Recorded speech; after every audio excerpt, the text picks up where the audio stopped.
smart. If you receive a mean or strange message, a safe cyberspace for all. Be cyber smart. Uyezwana.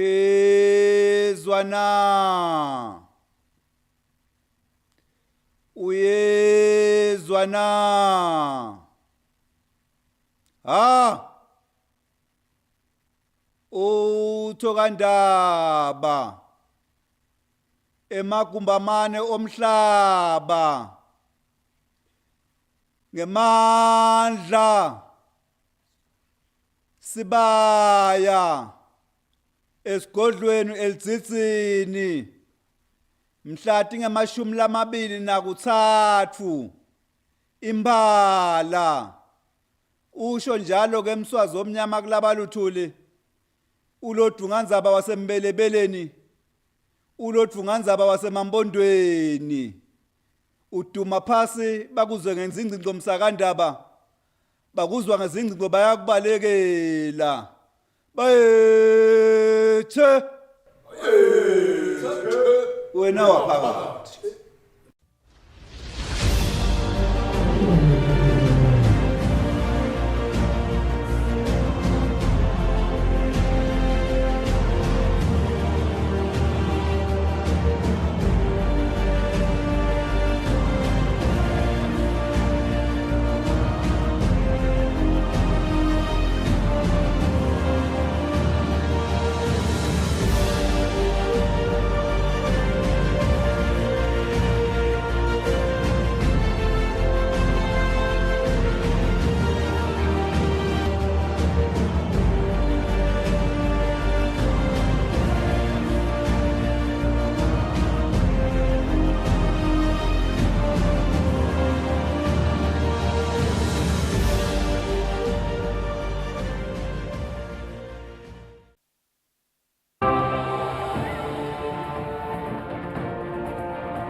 It is a beautiful Monday morning yet again.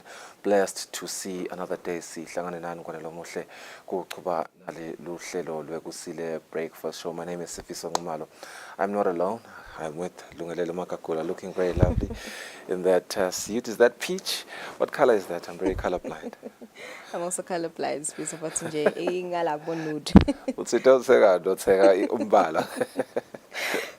yeah, I'm good. How are you? How was your weekend? I'm doing great. I had a really good weekend. Just, resting and recalibrating, refocusing after hectic weekends. The weather permitted for some rest, especially yesterday. And it's a good weather to chill and unwind. Yeah, let's police us for so sibonje kakhulu mdala ukuthi sivukile namhla ekseni silapha nani. Good morning and welcome to the show. Ngomsombuluko sicala lona liviki sethemba ukuthi kutaba liviki libusisekile naliphephile. Sisenyangeni ke yemphala, inyanga yemphala mhlawumhlangene kubeka kwabasobala ukuthi sidawubuka Donatini Ndzaba tesifo samdlavuza wemabele breast cancer awareness month. Sibonekile netiko letempilo lapha ekhaya Eswatini solo liza manje kwanzisa lwati emetamo nje ukuthi isive samaswati for breast cancer. It has been designated as the pink month. So nje kule nyanga yonke lena litempilo litabe lifundzisa isive samaswati ngesifo samdlavuza wemabele. Awuphathi bomake kuphela ke nabobabe nawo uyabaphatha umdlavuza ngakho kumele ukuthi vele siuhambise nomlaydo ukuthi isifo samdlavuza wemabele siyingodi kanganani silabe sinaye lapha cancer registrar loso khona cancer registry etikule tempilo langa lakhe atochazela kabanti ngaso lesifo sona kubuka nje ukuthi ama symptoms wona athini breast cancer ukuthi ngabe uma ngabe vele mhlambo kube yi late detection kuba yi burden lenganani kuhulumende welive leSwatini sabe sinaye ngafa 6. Kanzike, what a weekend it was for sports fanatics, especially labatanza umdlalo webola. A lot of goals scored, a lot of celebrations and a lot of heartbreaks. but nje siyikhulumisa kabanti when Linda Master joins us later on the show. Sitawuqala la khaya ke sibuke lapho khona sibone imbabane noma nje sitawuqala nje ngeMomo Cup.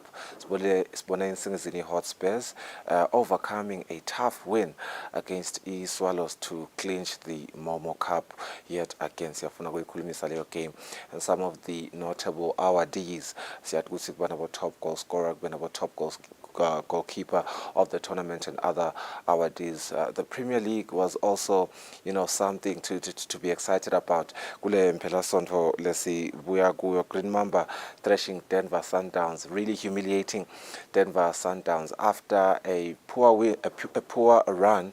Ikakhulu ka Green Mamba. It's going to be something really good to talk about and have Master unpack for us. The English Premier League as well. Some notable games there. Ngishilo would see a lot of celebrations and a lot of heartbreaks. Sibonile Manchester United was celebrating. Chelsea celebrated as they should. They are on a really good run now, coming back from a poor slow start to the season.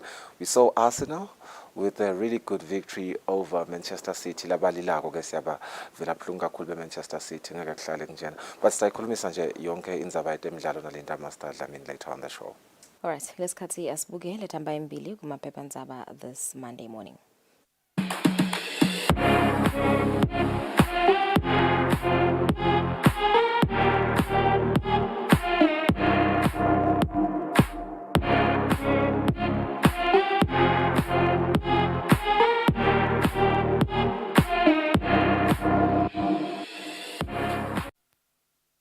Sicela ngebuka iTimes of Eswatini ilomuhla kuleti hamba embili. There was a man found dead, head buried in sand. Khona lapha ezulwini sigameko lesisendeke ezulwini enyonyane. Kuletinye lethamba embili over 120,000 emalangeni pay for each MP this month. Kuletinye lethamba embili cop stabs Watcher's wife on duty. Kulenye lehamba embili soldier's lawyer receives death threats. Kanti kuletinye lethamba embili drugs probe case. Attorney General responds to Ashraf. Yeah, 120k would change your life, wouldn't it? It would. Yeah, sibuke temidlalo bonke sister uqala nje sibuke nayo legijima embili yesigotsi seshiselweni singizini Hotspurs has won again kuMomo Cup. Momentous moment indeed for singizini Hotspurs. Scott yesinamandla indeed. Kanti ke kulenye lehamba embili Martinelli fires Arsenal to late win. That's from the English Premier League. We also see some of the fixtures and results from Lempela Sonto Lesbuya Guyo Star Bonage Nemalog standings, but Logo Stack unpack later on the show.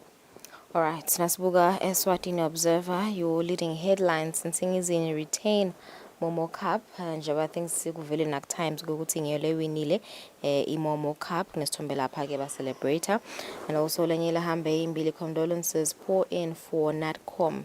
Dlamini's passing is a loss to entire region ngokusho kwaMakakula. And Interpol now has extended condolences to their majesties and the nation at large. Kulajini thamba embili Funduzi defense drugs shortage report. More on that story on page 3. On page 11, men's house post lands husband in court. Yeah, kutemidlalo ke Eswatini Observer. Singizini's win is a hot topic indeed. Eswatini Observer had to put it in the front page. Nangemuva siyayibona naya iphakamisa inkomisha ipersonal shekelayo. They are the Momo Cup kings. Kanzike tubelihle Momo Cup's best. Those are the two leading headlines to lead Eswatini Observer Sports this morning. Okay, Nasbuga Eswatini Daily News lethamba embili SA government to prioritize Natcom's post-mortem. Kulenye lahamba embili farmers encouraged to start farming as soon as possible. On page 3, the Eswatini Daily News has highlighted the spotlight on women MPs. Yeah, temidlalo, it's the same story. Singizini, memorable champions. It's a play on word on Momo Cup. Shiselweni-based outfit in Singizini Hotspurs retain Momo Cup after beating Imbabane Swallows 4-1 after penalties went home on Sunday with 600,000 emalangeni. found on page 23 of the Eswatini Daily News Sport. Kanzike kulenye itsinanje Thubelihle, who has been Momo Cup's most valuable player. International front, Brighton flight back to draw with threats, page 20. Yeah, I think we've come to the end of looking at leading headlines.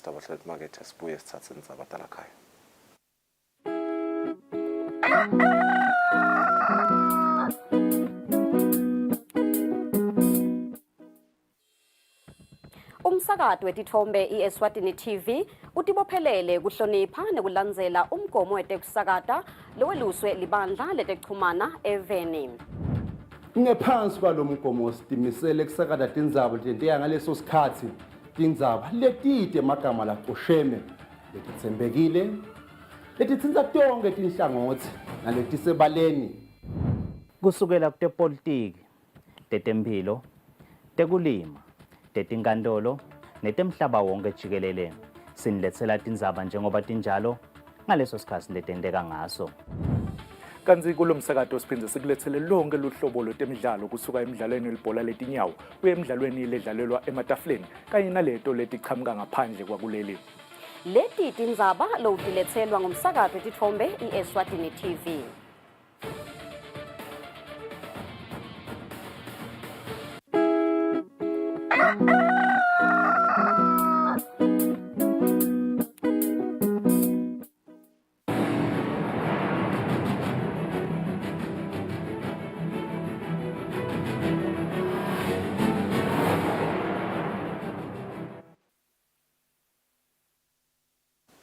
Imfica imizuzu kubumbene insimbi yesithupha nathi tindzaba talapha ekhaya. Umndeni wakaDlamini eNtondozi usesebuhlungwini lobungakhulumeki kulandzela kutsi ilunga lemndeni lelingumakoti kuleli khaya libulawe imoto yakuleli khaya le rivesele kulotsatse ngemgcibelo ngetitfuba tanzambama. Umndeni wakaDlamini newakamzebele endzaweni yaseNtondozi useshacekile kulandzela kutsi nolwazi Mzebele lebake neminyaka lengama-28 ashayiswe imoto yakhona ekhaya ngesiphosiso ngemgcibelo kusihlwa. Ngekusho kwaPapa Mabuza lolilunga lemndeni lemoto irivesele tikwakhe nakathi ukhweshisa umntwana dude nale moto. Libehamba nemngani wakhe waseke nayena songena wathi uvikela wathi yarivesa rivesele tuka umntwana wasinathi ulamlela lo mntwana ubamba lo mntwana yasigibela latulu wakhe le moto lo mntwana wasilimalela kanjalo ke efike esibhedlela vela hawo wase uyasishiya emhlabeni kanjalo sibhlungu kakhulu giyana. Kanzi ke umshayeli wale moto yena-ke uneminyaka lengama-35 usephenywa ngamaphoyisa mayelana-ke nalendzaba. Uma ufika ushiya abantwana labancane lababili kufaka ikhatsi lona bekathi umkhweshisa dude nale moto. Mahlale sango nemaphoyisa Superintendent Phindile Vulakati usivumile ke lesigameko naye washo ukuthi emaphoyisa asaphenya. Etindzabeni ngingugiyani Msibi nginanelisiwe Ndlangamandla naSmuva Shongwe eNtondozi. Kwembulwa kuyembeswa esibhedlela esi-17 lesingumake semnyango wekucondzisa timilo lokusolakala ukuthi sigwazwe liphoyisa lelingumyeni waso. Lesigameko sendeke emnyango wekucondzisa timilo kuMathapha, iMathapha Correctional Complex. Lokuxhumanisa umnyango wecucondzisa timilo kanye nesive kukulethu uDlamini uzivumile lesigameko. Kuthi nje ngetithuba takusuka kubo-8 kuya kubo-9 la eNthambama. Lelinye officer lesifazane libesejutini khona lapha eKhampthini bese liyahlaselwa nje ngulomunye ngilenye imvotsa lekusolakala kokuthi kumbe imvotsa yakhe. Bathi ufike-ke cha vele wamgwaza nje kamadima ngathi manceba noma amabili yini. Kodwa-ke ubese sophuthunyiswa esibhedlela amaphoyisa lebayakhona siyabonga kokuthi avele asukumela etulu wavele wajakiselwa esibhedlela babe basashayela emaphoyisa. Lokusho kokuthi nje ngamanye amagama indzaba isesemaphoyiseni. Lo ekunene-ke lo wendisona lesigameko lesi bathi ubalekile akakatholakali kwananyalo. Lesigameko senteke endzaweni yekuthengisa kudla lesekhatsi eMathapha Correctional Complex ledume kakhulu ngikuthi kuseprison. Lolokwaziwe beyakatsi asebentela kule ndzawo yekuthengisa kudla kanti futhi bekasisebenti salomnyango. Lomsakato utfolile ukuthi lologwazile ufike ngemgcibelo ekseni wasathi incingo letimbili talogwaziwe wahamba nato kuthiwa uthi nakabuye ebusuku bese kathi ahlume ngesibhamu kanye nemukhwa kuthiwa ufike wagaleleka ekhasi la kuphekwa khona kudla wafika wagwaza lesisebenzi semnyango ocuza timilo ensanyeni kanye nasesifubeni kuthiwa uthi nakacetha kwenta lobucala wasuyanyamalala kuthiwa abantu bekade bethe ukuthi chaza besabele sibhamu bangakhoni kumbamba lochumanisa amaphoyisa kanye nesive superintendent Phindile Vilakati uthi amaphoyisa asathungatha losolwa ngekwenta lobucala etindzabeni kubika Fortune Dlangamandla inasikhumbuzo Dlamini sikumathapha. Umcondzisi wetempilo Dr. Velephi Yokela uthi isimo sengadi sesiya ngekuba ngcono ebhange lengadi kulandzela kuswelakala kwayo ngesikhathi semkhuhlane i-COVID-19. Dr. Velephi Yokela uthi kuqinisekisa ukuthi ingadi ayiswelakali leli tiko litawube lichubala uhlelo lwekukweleka ingadi kulamaviki lamabili letako. Live laseswatini lidzinga emaphayindi engadi langemakhulu lamabili 200 njalo ngelanga kwenetisa tonke tibhedlela telive kantsi litiko letemphilo libika kutsi ngemthelela womkhuhlane i-COVID-19 ekukwelekeni kwengadi libhange lengadi libone kwehla kwelizinga lekunikela ngengadi lokuletselenye insayeya yekweswelakala kwaletinye tinhlobo letahlukene tayo ingadi. Umcondzisi wetemphilo Dr. Velephi Yokela uthi simo sesiba ngcono ebhange lengadi njengoba kuletinye tinhlelo lelitiko ngekwesekelwa inhlangano yakamhlaba yetemphilo i-World Health Organization litawube lichuba luhlelo lokukweleka ingadi esifundeni saselubonjeni nasenhla nawowo. Tinombolo temaphayindi tikhuphukile cishe nje ngetudlula ngabo 500 but seseyincane leyo ngoba njengoshito sikhulumile nje singelanga ngetulu kwa20 emaphayindi ngento ekafuneke. So sesibuka ke ukuthi ke nyalo sesiphuma COVID sesibona kuba ngconywana kwesimo sibona nebantu abesikolo ukuthi sebakhona nabo sesiyabadamadisa phinzi abantu abesikolo ukuthi basite ngekudonate lidlanzana lelikhudlwana lapha ke sesibuke ukuthi kulamaviki lamabili letako sale sisonzela etikolweni kakhulu sibuke etikolo tasesifundeni saselibonjeni leti tovakashelwa nato kuleviki lelilandzela letako sekukhona netikolo letisesifundeni sakaHoho ngenhlane esifundza sakaHoho Northern Hoho nakhona leti tawuvakashelwa ngokuthi ti-donate nato ingadi setikhulunyisiwe leto tikolo.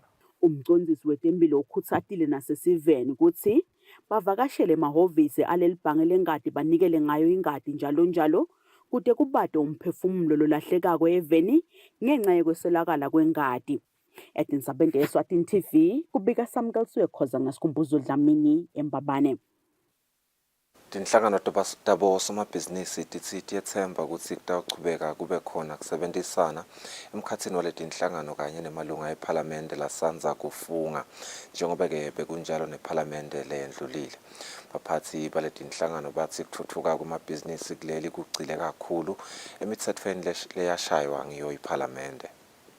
Dalo wenhlangano yabosomabhizinisi bemdzaba i-Federation of Eswatini Business Community esifundeni sakaHoho Johannes Manikela uchaza ngaloko labakubhekile kumalunga yephalamende. Asitishaye umthetho lotayonda ukuthi nalomncane somabhizinisi aqhubekele embili asekeleke noma ngawufuna imali lapha nalapha atithole asekeleke. Umphathi webusiness eSwatini nathi Dlamini uthi kubambisana ngona kumcokwa. Nasi sebenta kanye sibambisene songane. Magical things happen. And siyathemba ke nakule sokucala kule parliament letako bekunene ngicala ngekuthi ithoba. Kuthi abayithathe le conversation nale standard se cooperation labasibekile labayito. Bayisise to another level. Ngoba siyabona ukuthi nakwente kanjalo bese liyakha le live niyathi ke ukuthi mele kwakho imisebenzi lapha ngoba phela abantu bahamba banzinza la ngaphandle ukuthi imisebenzi lo legislation iplaya irole kuloko. Iphalamende seyicalile kusebenta kepha isetawuvulwa ngekwemtsetfo eminyakeni lotako.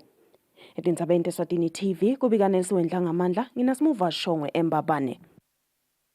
Labaphethe kanye nalabe bakatse baphethe tinhlangothi tekuphepha kuleli lokufaka ekhatsi emasotsha emaphoyisa beticisha umlilo kanye neminyango yokucondzisa timilo bachaza umphathi wemaphoyisa longasekho emhlabeni William Dlamini njengemuntu lobekadimisele emsebentini wakhe futhi ke angumuntu lobekangesabi kuthatha tinqumo.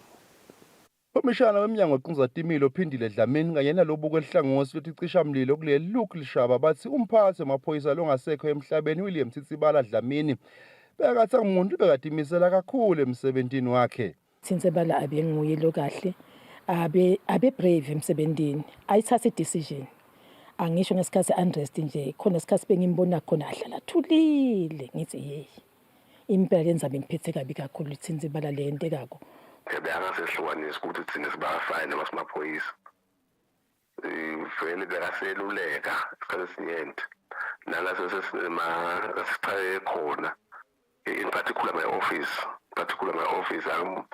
afika athi chief fire buya ngala asisebenzela ngendlela naye. Laba bebakade babaphathi betinhlangosi tekuphepha kuleli lokufaya ikhadi sobantu Dlamini bebakade ngomphathi wamasotsha Msuthini Ntshangase bebakade ngikhomishana eminyango weqinzatimilo kanye naloyo bebakade ngomphathi wamaphoyisa Isaac Magagula bachaza ukuthi bebakade ngumuntu lonjani umufi. Beka very anale honesty le respect le lesingekho lesingasatholakala emhlabeni le natural respect bekanayo nasebenza naye noma bongamnika umsebenzi lonjani as our deputies kunike umsebenzi besathi lo ngiwo umuntu owesabayo umsebenzi umuntu oyimiselayo emsebenzini umuntu onenhlonipho umuntu onaka wonke umuntu angakhethi ibala lomuntu ukuthi mncane mdala ungakanani.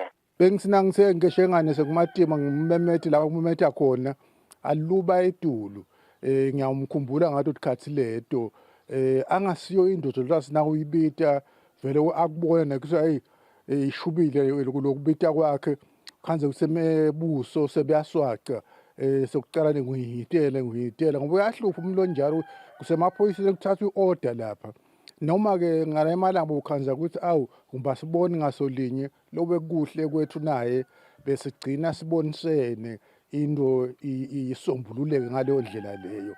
Umufi ushone ngemgcibelo ekseni esikhumulweni setindizi OR Tambo eveni laseNingizimu Afrika kanti kuthiwa beyakade abuya ukongenela umhlangano wamaphoyisa eveni lase-Angola etindzabeni kubika Fortune Dlangamandla mina sikhumbuzo Dlamini sisembabane. Hulumende uthi kude mathudane utawulungisa umgwaqo lomkhulu losuka eMochane uye eSpiki. Kanti-ke injinyela lomkhulu wemgwaqo etiko letemsebenzi lemikhulu nekuthutha Vincent Dlamini ucela abashayeli ukuthi babeketelele hulumende asendataba tekulungisa lo mgwaqo. Akukaphela isikhathi lesinganani umgwaqo lomkhulu losuka eMochane uye eSpiki uchibelwe kwahambeka sowuphinzeke wonakele usesimeni lesibi lesekukhalisa abashayeli betimoto. Lesikhulumisene nabo labangakathanzi ukuvela etithombeni bacela uhulumende ukuthi aphinza ulungise lo mgwaqo ngoba kuyabalimalela timoto tabo. Sikhulumise enjiniyela lomkhulu wemgwaqo etiko letemsebenzi lemkhulu nekuthutha Vincent Dlamini ngelucingo lekathe kude mathudane nje utabe ulungiswa lo mgwaqo wavuma ukuthi vele sewonakele. Sibonile nasebonakele khona siyavele siyisebenda siyisebenda nje kuyilungisa sitawuvele silungise masinyane nje ngekuphathini bakweliso belisatama kuthola lama kontraki latasika kulo msebenzi so bese sikusebenzile lokho masinyane nje sitawukhanza ukuthi sitawukhanza ukuthi sevele sesitakala siyalungiswa. Kwanye sisasebenza lokuphesha lama-potholes kusete kahle lapho isimbulwane bekuwenta ukuthi ulungise wonke ufike sibike manje sabe sitawulungisa wonke uma sebona isimbulwane sebavuma kwanye sitawulungisa ama-potholes siyofika khona lepo sibike bomatsambo kanti sabe silungise lama-potholes. Dlamini-ke ucele abashayeli ukuthi bambeketelele uhulumende yasenda leto daba kude ubuyele uhambeke lowo mgwaqo. Emzabeni ngeyongiyani emsebenzini nasimuva shongwe nanelisiwe Dlangamandla eMochane. Luhlelo loluqhutshwa inkampani yahulumende lebukete science nekucubungula latiwa ngele mathuba ami litawusita kutfutfukisa umnotfo welive ngemicondo yemabhizinisi lehlangabetana netinsaya letahlukene kufaka ekhatsi kukhicita kudla lokwanele. Lokhu kuvele ngalokuxhumanisa lenkampani nesive Senzo Malaza. Kude kuthuthuke tekucubungula netebhizinisi kubamfula abasha labasetinhlangothini letahlukene lapha eveni Inkampani yahulumende lebukete science nekucubungula i-Royal Science and Technology Park ichuba luhlelo emathuba ami lelisukunyiswe ngeminyaka wa-2020 leliconze nengco nebafunzi bemakoliji nemanyuvesi labanemabhizinisi noma imicondo yebhizinisi ikakhulukazi leyo lesetinhlangothini letifaka ekhatsi tekulima temvelo kanye netebuchwephesha kuletinye. Lokuxhumanisa lenkampani nesive senzomalaza uthi kuleticelo letinemicondo lemihle letithunyelwe ngibobamfula abasha lonyaka letilishumi titawutfola kwesekelwa ngemali yekucala nekuchuba emabhizinisi abo. Loko sifokotisa ke kulomnyaka ukuthi kulamabhizinisi lalishumi lagcine aphumelele lasihlanu awo aholwa botsatse kusiniketa ke ligcozi thina sing-RSTP ngoba esikhatsini lesendlulile bebakhona yebo kodwa besingefiki kulesigaba sekuthi sithi 50% women led. Siyethemba ukuthi naleli lihlelo lolunye lolutawulekelela live ukuthi silwe nephuya ikhona imicondo lephathene netekulima lesithemba ukuthi itasifikisa esigabeni sekuthi live ligcine likhona kudondla kuba food sustainable nale micondo ke leminye lechamuka ngetebuchwephesha siyethemba ukuthi itasimikisa lapho khona silive sesitawugcina tintfo letinengi sikhona kudenda ngendlela yesimanje manje nesingathi phecelezi automation. Labamfu labasha batabe baklomeliswa ngalesibili baphindze bangene ngaphansi kwelihlelo lokufukamela emabhizinisi kule nkampani iminyaka lemithathu. Etindzabeni Eswatini TV kubika Samkelisiwe Khoza nasikhumbuzo Dlamini ePhocweni. Bahlabeleli betingoma The Country and Western Music Dusty and Stones sibabuyile ekhaya kulandzela lihambo lwabo lekuya eMelika edolobheni leNashville lapho bebayongenela indumezulu yemculo we-Country and Western. Lababili bathi kuningi labakufundzile kulolu hambo. Emavikini lamabili lengcile bahlabeleli be-Country and Western Music lekungu Dusty and Stones balibhekisa edolobheni leNashville eveni lasemelika kuyoba ingxenye yendumezulu we-Country and Western Music kulela live. Labo bekuneneke sebabuyile ekhaya ngemuva kokuthi babe ingxenye yale ndumezulu. Basina noma-ke luvalo lwabakhona ngekubuka bathanzi balomculo ngendlela bebabanengi ngakhona kule live kodwa-ke bawuphakamisa umjeka welive. Aysadlala to a very beautiful response from the audience. Beside the audience, kwakunamanye superstars la ngemuva la backstage. Nasiphuma nje stage, they were reaching for us bafuna kusichawula bajabulela umsebenzi lesiwentile. Lokusho ukuthi basemungela yebo kona uyabona utohlabela embiko bamfu labanengi kangaka. Kuya ku-overwhelma but kuyasita lokuthi nathi ke kuhlabela embiko bamfu bese kungasimve kucala. In as much as bese sisekhambeni but kwabanako nje lokuthi libe khona lincane elivalo but nase sicala kuhlabela hayi ema-nerves ase-ayehla sasinje sesendlale lesikwati kugwenta kangcono. Laba lababili-ke bane-documentary yabo-ke lenayo-ke yathola indondo yahlabana khona-ke eNashville Film Festival lebathi-ke kubathokotisile impela. Kwakunephindze kune-film festival so i-documentary Dusty and Stones yafeaturisha khona yawina the best music documentary. Bathi-ke kusekunengi labasetakwenda kuthuthukisa lizinga lalomculo eveni nangaphandle. Etindzabeni tanamuhla ngingugiyani Msebeni Simuva Shongwe kanti-ke letinye tithombe sitithole kubo-ke bo-Dusty and Stones. Inhlangano yebantfu labasha Youth Chamber of Commerce Industries Eswatini ithi kuyakhutsata kubona abantu labasha abakhonile nabo kungena eParliament. Emalunga eParliament labantfu labasha afaka ekhatsi Ntando Mkhonda wakaZombodze emuva loneminyaka lengu-28 kanye naSifiso Shongwe wasekwaLuseni loneminyaka lengu-30. I-Youth Chamber of Commerce Industries Eswatini yithi lokhu kuyabakhutsata babantfu labasha. Lo 3 we bantu labasha labangenile eParliament kuyasijabulisa kakhulu lokho ngoba lokho kuyasho lokuthi kwekuqala sive sikonile la kubethemba abantu labasha lokuthi kukhona lebangakukhuluma kwente umuvo lophilako esiveni nakuthi ke sebangenile lengekhathi sinalo lelithemba lokuthi konke labatawukwenda labatakukhuluma nekuphila kwabo kutawuba representa bantu labasha ngoba laba thathu nje lesebangenile lengekhathi emehlo onke elive laseSwatini even nemehlo onke nje emhlaba wonke sababukile lokuthi yini info labantu labasha labatawuyenda. Bantu labasha bathi bayakholelwa ekutheni bantu labasha labamalunga eParliament batawuba mahlahlandlela ekwakheni imitsetfo letawucinisekisa kutsi ematfuba emsebenti abakhona njengobe lizinga labo lekungasebenti liku-58.2% ngekusho kwe-Labour Force Survey yemnyaka wanga-2021. Etindzabeni teSwatini TV kubika Nelsi Wendlangamandla nginasimuva Shongwe Embabane. Mapalane jikelele wenhlangano yesiphambano lesibovu Danger Hlabathi uthi le nhlangano itawuthuthukisa lizinga lekuniketa lusito lekucala lelisezingeni lelisetulu. Inhlangano yebaphalali hayi nje kangwane kuphela kepha emhlabeni asinikete lusito lokuqala lolusezingeni. Ngakho-ke yombili lemhlangano beyibuka kokuthi singenta njani kuze kokuthi sinikete lusito lokuqala lolusezingeni siphindze futhi nekuresponda etehlakalweni lokhanza usithi khona siphuthume yini lesingakwenta singabambisana kuphi sibo Red Cross nasibuka vele lusito lokuqala sitaliphakamisa kakhulu ikakhulu ngoba sesinayo ne-ambulance sibonge nje-ke kubaka EU laba sidonethele yona i-ambulance siyakhona ukuthi sigijime sekubida-ke manje kokuthi uma sisebenzisa le ambulance lo mihlangano njena beyosicija nakuloko kokuthi singenta njani lokuthi uma umuntu angena kule ambulance afike athole kusitakala masinyane sithi simphuthumisa kumbe aya esibhedlela uthole kokuthi ufika esibhedlela lokunenge sesikwentile.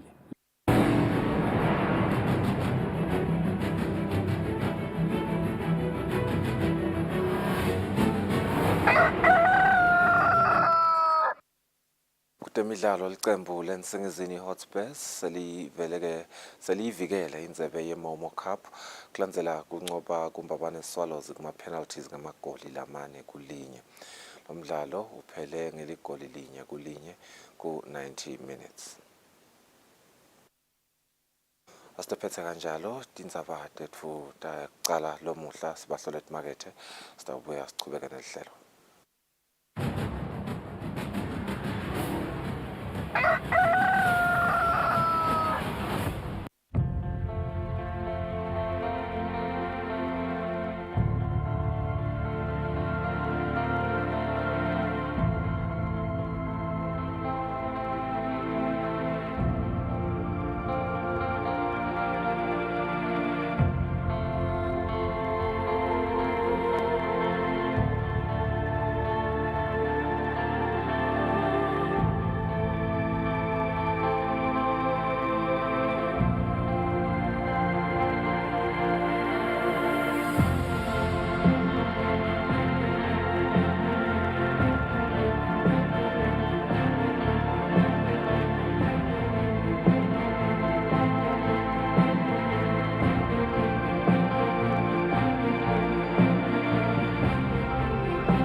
Asibenze sinemukele besivedile ukuthi sita besikhulumisana nalabasuka etiko letempilo sikhuluma kabanti nje nge-breast cancer awareness month ikutsha nje kusukela nje nakucala inyanga yemphala ede eyophetha lithubakelele ukuthi litiko letempilo lelandzise lwati ngaso sifo samdlavuza wemabele siyakhumbuka ukuthi asiphathi bomake kuphela ke phela nabo babe nabo bangaba sengodini ukuthi babe nayo i-breast cancer. October has been designated as the pink month. The pink month is a month where efforts to educate those concerned about the disease elofaya khathi early identification nama signs nama symptoms associated with the breast cancer. We are joined by a cancer registrar leso khona etiko letempilo la ngahlophe kusineta nje sithombe sekuthi ngabe metamo yini live la kangwane leseliyendile ku educator sona sive semaswati sekuvusele la ngasema ukuthi ube nathi lo mhla ekseni looking good with your paint and your pink pink. All right, ngifuna sibuke nje isimo sala Eswatini ukuthi ingabe sime kanjani siyakhumulela ukuthi I think uyakuveta nje WHO ukuthi cancer is amongst the leading causes of death and it accounts for 9.6 million. It accounted for 9.6 million deaths in 2018. Ingabe nje nasibuka mhlambe simo lapha Eswatini nasibuka nje breast cancer sime kanjani? Siyabonga Lulu. Siyavusela emakhaya, siyavusela kubalaleli, siyabonga kusina namhlanje siphe indlebe selitiko letempilo njengoba sashito Lulu ukuthi ngilomalanga ngwakahlophe sitawukhulumisana ngetindzaba ta breast cancer namuhla umdlavuza wemabele kuboma ke kuboba njengoba Lulu asafuna sisho vele ukuthi nabo babe bayawuthola umdlavuza wemabele. Njengoba usho nje ukuthi umdlavuza ngulo lo sobulala abantu kakhulu kumbe back kubo 2000 besina HIV yangithi. So mina ngiye ngithi kubamfu cancer is the new HIV. Ngalokuthi ikhona umdlavuza ukhona nathi simaswati kufanele sathi ukuthi ukhona futhi uyasiphatha. Lo emabele ke sidawuthini Eswatini unguyena long number 2 kubo makhe. Kucala lewo cervix lo emlomo wesibeletho kude le breast. Bese ke kubo makhe but kubo babe ke kucala lo wedlala i-prostate. Uyabona lokusho ukuthi sithi cervix sithi prostate sithi breast ngewesithathu Eswatini. Njengoba ushito tibalo ta WHO i-cancer ngiyona le concept ibulala abantu labanenge close to 10 million. Kepha ke lo breast cancer ke kuya ngekuthi ke utholakele nini. Kepha ke emaveni lanemlotfo lomncane njengeSwatini nalamanye emave ase-Africa ukhanze ukuthi uyasibulala kakhulu lo breast cancer vele ngoba ukhanze ukuthi siyaphutha kufika emtholampilo. Nako nje lesiyaye sikusukumele ngalo October kungasuye October kuphela ngoba sithi onke emalanga ungaya emtholampilo uyahlolwa libele ungumake. Asifuni kuze sithi mela October lo landzela komake ngoma bona utawufika sekwengce yesikhathi ukhanze ukuthi sowufika sowugabuzele umdlavuza so namathelena kuletinye titfo temtimba. Yes, usathinza nje yena indaba ukuthi I think sithatha isikhathi lo ke emitfolampilo sekubese siyaphuta kubonakala lesifo la ibeleni sekuba ngumthwalo kuleyo uhulumende ngabe vele mhlambe bese kuba ngumthwalo longanani nje mabe sengifikile sengikhanza ukuthi cancer yami seyiku stage 4. Angathi ngumthwalo kuhulumende kuphela. Ngidawuthi kungumthwalo nakuwe nje ugula nasemndenini ngoba phela sisonke lana ngumndeni nguwe bodokotela ngihulumende vele kube sesekuba inkinga lama sekhanze ukuthi sowugabuzele lo mdlavuza so kumbe kubo stage 3 stage 4 lapho khanze ukuthi naleti indlela dekwe lapha sekufanele kube ngilete tekudula lokunye kuba ukuthi nje kufanele ukuthinza ibalisho lobhlungu kepha ke emtimbeni wemovu akasiwumvu losacinile loyo muntu lokusho ukuthi kufanele ete nawe again esibhedlela uyeta kumbe kuleli viki letaka kumbe so uyeta akusase lo mdlavuza kuphela so ugula ngalo kwanaloko lokusho ukuthi vele nakule health system sekugcina dine ngileti mvula kufanele entelo edonanyalo lo mvu ngoba so uhamba kuhamba lo mdlavuza. Yeah, so ngifuna nje usithathe nje from usinikete nje sithombe salama stages lokuthi ngabe ku stage 1 kwendekani stage 2 3 4 ngicala nini kwabone lama symptoms ukuthi no nyalo ke sekugabi sekumele vele sale ngiyothola lisitho. Okay, siyabonga. Ngicale ngekuthi labanye abantu bacabanga ukuthi imdlavuza sigadla kuphela lo ngiyacabanga ukuthi kutawubonakala silonza angisho lokuthi labanye bamfu bagcina bangadiboni leti mpawu ngiko lokwenta ukuthi baphude nekuyala emtholampilo asingene nje endzabeni yamdlavuza welibele ngingasho timpawu letimbalwa lo mnye utawuthi hawu naloku kungaba ngumdlavuza kuyaba ngilesigadla singaba buhlungu singete saba buhlungu lokuthi singabe buhlungu ngiko lokwenta ukuthi umuntu athi asengibeketele yimvo letawuphela uyabona uma ngisabeketela kuyimvo letawuphela lengabuhlungu kude lele ngikhuthata ukuthi angiye esibhedlela ngoba kude lo buhlungu kungangenda ngihlale kanzi mdlavuza uyanza uyaphuma ebeleni ungena emadlaleni ungene nakuletinye titfo temtimba letikhashanyana uyakubona lokunye kungaba yini ngithe painless lump lokusho ukuthi isigadla lesinganabuhlungu kungaba bovu lokuphuma engonweni uyabona noma ngemandana i-discharge lesingayigathi maka kamunyisi akakadethwali akanalo liswane nguma ke nje kumbilo sakhulile but i-discharge sengeyani sekuphumelani emandana noma bovu noma ingadi ebeleni uyakubona lo mnyango ngathi utawubeketela nje ke kumbe utawubona enyangeni letako kepha lapho kusho ukuthi mdlavuza uyanza asahleli yena utawukhanza ukuthi letigaba ngekwenyuka lokunye kungaba yini kushintsha nje kwembala welibele noma kwesize noma nje ke sithini i-texture selivele liyaqina noma lishintsha umbala libamnyama noma libabovana kakhudlwana lo mnyango eda anaka ukuthi kungabe kucala mdlavuza noma luphawu lolunye lwamdlavuza lolu uyena ugathe esigadla uyakubona kulomunye kungaba lidlala nje lelisekhwapheni lelibhlungu noma lelingabhlungu uyakubona yena ugathe esigadla lesitaba sebeleni tonke leto timvo ngito letenda ukuthi umuntu agcine aphutile kufika emtholampilo kumbe utawufika sekagula kanzi lemvo wayiva kumbe eminyakeni lophelile uyakubona kwacala kancane so uhleli bo 6 months kuyofika eminyakeni hawo so hayi kwacala kadzeni sesiyabona ukuthi kube manje sakuthola kadzeni kusekuncane bese takuthola kuseselapha ebeleni kusengakaphumeli kuletinye titfo temtimba naku lama delays lengwasho lokunye ke kuyaba ukuthi batangisita ngane esibhedlela kanzi botawusitakala ngibe like ngisa labanye bathanza kucala esendvini uyabona angisho ukuthi kukabi kulashwa ngesendvu kepha ngithi use esendvini yani nasemtholampilo uyabona ngoma ngesendvu utawukhanza ukuthi angeke sikhone kulapha lo mdlavuza angeke sikhone kusikhipha lesigadle noma kukujova ngale labo chemotherapy bekujova umdlavuza welibele kepha bangakuniketa lokunye kumbe ukuthi uve unatha angati kumbe kucinise masotsha yini kepha ke lokho ukuthi silapha umdlavuza kumele umvu aye esibhedlela mangabe vele ngicina lapha esendvini ngithanza sendvu angiye esendvini ngiya emtholampilo ngingahlali ukuthi hayi ngiyabona mase kungibeke phansi kwangibeka phansi lokusho ukuthi kunendeka ngingasavuki ngilokho bengichaza nje ukuthi bafika kanjani lapha kule delay embutweni bowusho ukubuta ngetigaba ngisho ukuthi wonke umdlavuza uyastagewa noma uyaniketwa letigaba ukuthi siuthole kulesigaba lesi kuya ngekwehluka ke ukuthi ngumdlavuza 1 kepha ngitawuchaza nje kafishane ngalo welibele ngidawuthi lo mnyango ngathi unetigaba letisihlanu sithi 0 1 2 3 4 5 noma 0 1 2 3 4 tisihlanu kepha ke asengichaze ngale lo 4 ngicale ku1 nje ngifike ku4 uma sithi ngu1 kumbe nge-early stage lo mdlavuza usese la ebeleni awukaphumeli emadlaleni la thutani lokusho ukuthi usela ebeleni kude letinye titfo telibele lo titsinzile uyabona nakhona ke bese kuya ngekukalwa ke boso science bakhona bayati ukuthi uma kungu2 cm uma kungu3 cm uma kungu5 cm leso sigadla uma ngabe kusigadla sida ku stage asithi ngu stage bani uyabona kubuka le size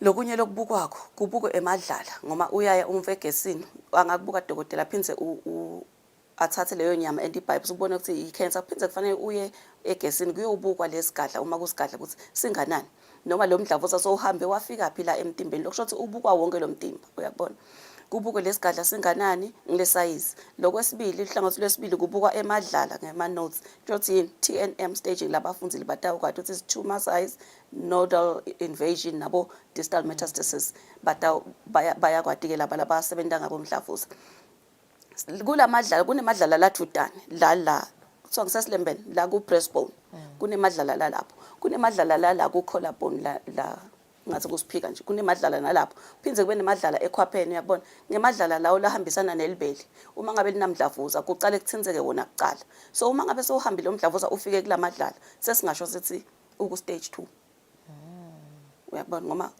sikhona sigadla but nemadlala lathvutane sekatsinzekile sesigaba sesingasho ukuthi sesingathi ngo stage 2 uyabona kuye ke ngokuthi mdlavuza sowuphinze uthinta kumbe lamanye amadlala lakhashanyana noma uya ngekukhula leso sigadla nalamadlala kumbe aqale kwathinta kumbe mabili mathathu sewandlulela ku9 ku10 kuya ngekunyuka leso sigadla bese sesiya ku advanced stage bo stage 3 stage 4 stage 4 stawuthini so uhambe khamba sigama lomdlavuza lokusho ukuthi akasekho la emadlaleni kuphela so uthinze letinye inhlangothi temtimba lapho siyayisithi say metastasis lokusho so uhleli kulenye indzawo la ungaqali khona tindzawo ke letimcoka la yahlale khona mdlavuza sibinzi liphaphu ngemathambo nengcondvo engiko ke gesini bese sebabuka wonke lo mtimba ukuthi letindzawo letine leti akakahlalini lo mdlavuza kete mase uhleli sebayasho hayi vele sohambe libanga lokusho ukuthi sesingambeka sithi ngo stage 4 tindlela tekwelapha ke tiyehluka uma ucala nje stage sekucala kuyofika ses4 angeke sifanane sonke ngoba sonke sidawu stage angekehlukana netindlela tekulapha titawehluka Shothi nase kufika ezingeni lapho udinga ukuthi lijujo lelibele sengilo stage 4 lapho suke sekukabi kakhulu angithi cha kuyehluka lo mnyanga ngathi hayi lokho sengigula kakhulu lisuseni kanti ngakwamdlavuza ikakhulu lo welibele angithi ngicale ngathi utawutinda la ebeleni usemncane ngo stage 1 lapho kungasuswa leso sigadla nato tonke letinhlangothi letithinzekile angithi noma ke mase babona ukuthi ayisesikhudlwanyana lesigadla singalisusa lelibele kepha siyade ukuthi bowusengakeceli kubo chest wall yakubona noma kuletinye tindzawo usengathinzi letinye inhlangothi basengalisusa lapho angithi usengakaphumi bese bakhona ukuthi sowuphumile usemadlaleni uyabona kumbeke kulokunye bangasho ukuthi sitawakhokha ngoma asemancane lathinzekile uyabona sikhokhe nalamadlala lomnye angasho uma bayacwaninga abodokotela babuke ukuthi lana sisengasusa lana angeke sisasusa mase siso bo stage 3 ke nabo stage 4 asisalisusi libele ngoba ngitheni so uhambile vele emdlavuza ukuto leletinye inhlangothi temtimba lokulisusa akusasho lutho kanganani ngoba vele emdlavuza akusho ukuthi senginawo. Okay. So nasibuka nje ema cases nje ebantu lapha eSwatini basawuthola kakhulu yini lo mdlavuzo wemabele breast cancer basaya basheshe baye nemitholampilo noma mhlawumbe ukhanze ukuthi vele sebeta vele seku late sekulebo stage 3 and 4 lingana nje lizinga nje labamfula labanayo breast cancer.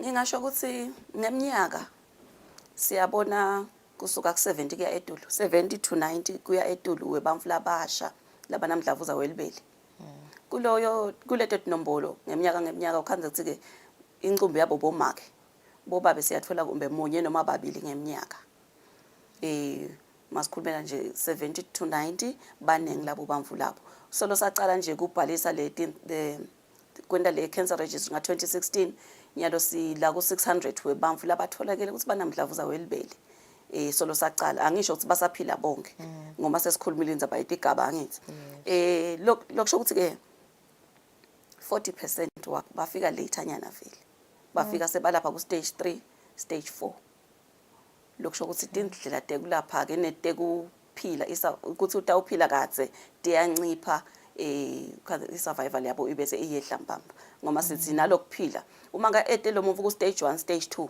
ukhanza ukuthi angaphila kwendlula iminyaka le5 sithi lapho bangakho labatawuphila bence iminyaka le5 mabete early emtholampilo sithola 99% kuyaye kusho licwaningo 99% bangaphila ngetulu kweminyaka le5 leminyaka lesihlanu uma bafike early esibhedlela kepha bese sowufika laternyana lo muvu kumbe ufika ku stage 2 kumbe sithi 68% bangaphila ngetulu kwa5 years kuya etulu but makasaphutile kufika stage 3 stage 4 ukhanza sinalokuphila le survival iyehla ifika lapha ku 30% lokusho ukuthi 30% wabo bayafika le ku 5 years nangetulu lokusho ukuthi sigcizelela ukuthi uma kasana timpawu vele letingabonakala ukuthi tishoni noma ngaba ukunderstand ngoba angeke sikwadi konke ukuthi kuyini kumcoka lokuyohlolwa uhlolwe ngomuntu loceceshekile ngunesi ngidokotela but lokuvakashela umtholampilo vele kuyasida lokuthi uma ngabe kuyi cancer kungumdlavuza usheshe ubambeke uma ngasiye emdlavuza kulashwe lokungiko Okay. So anganani nje amathuba ukuthi sengulaphile emdlavuza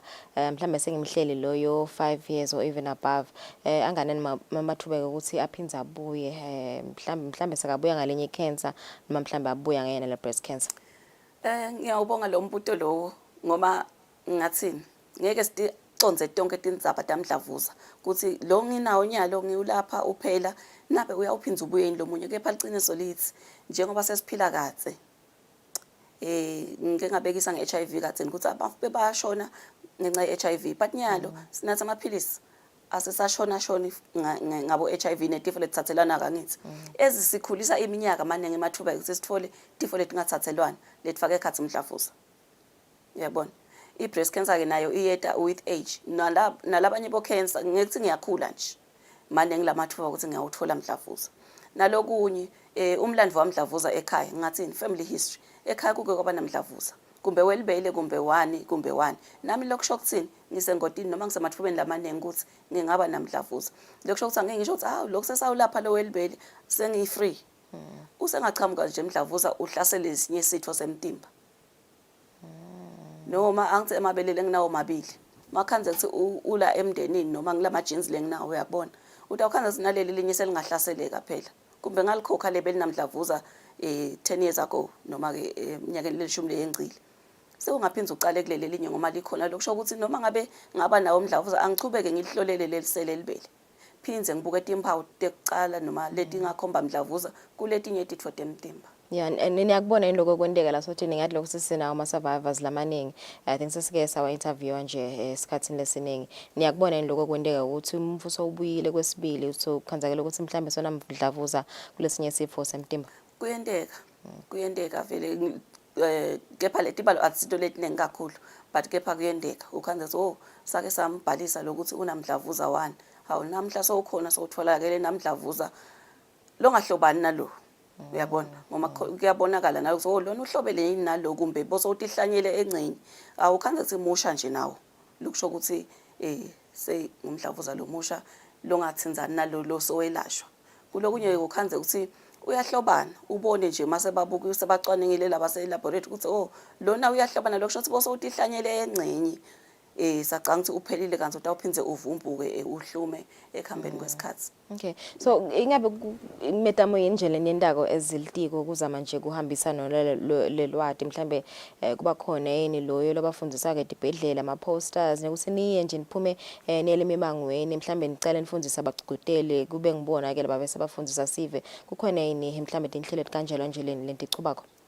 Asibonge leti inhlelo tikhona ngani ngoba thina asibuki imdlavuza ngalo October kuphela noma ngenyanga lethite kuphela sesathi niketa nje silitiko letempilo ukuthi umgomo wefukuthi asikhulume ngamdlavuza noma ngabe kunini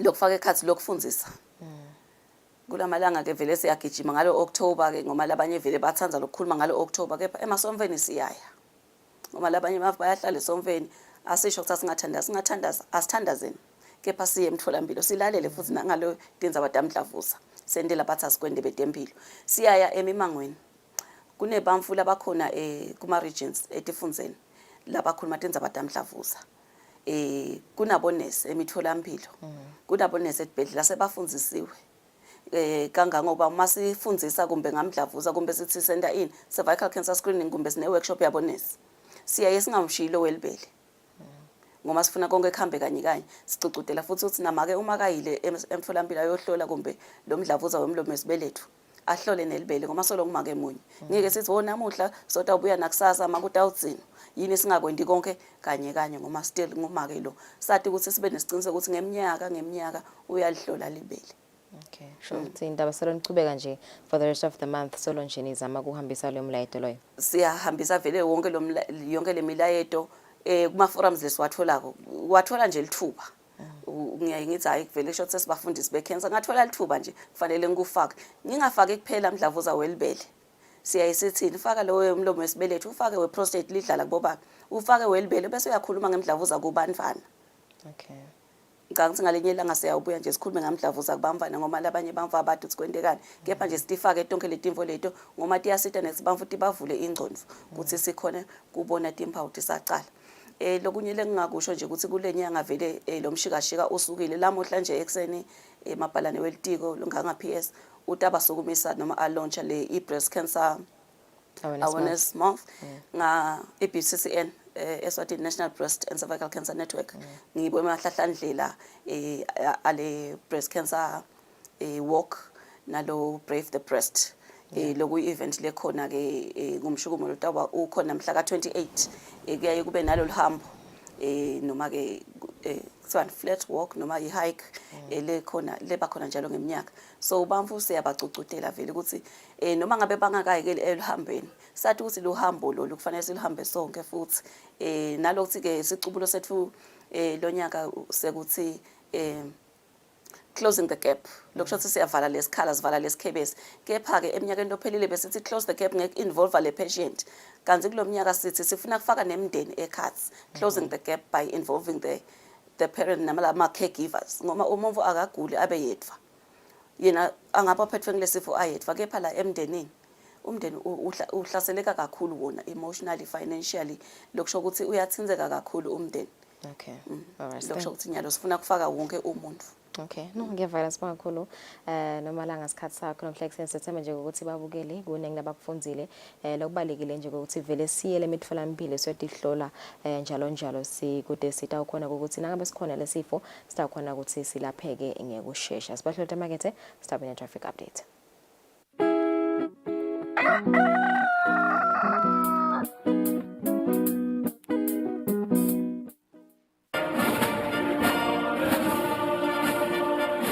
Do you remember the spinning thing? This is us. This picture represents what we did.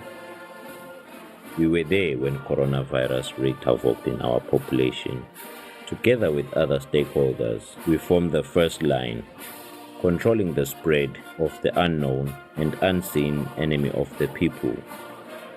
Anxious ourselves, we collected dead bodies countrywide. At the time when no one wanted to come near dead bodies of loved ones, we did care for our fellow citizens. Thank you, the people of Eswatini and teams of first responders.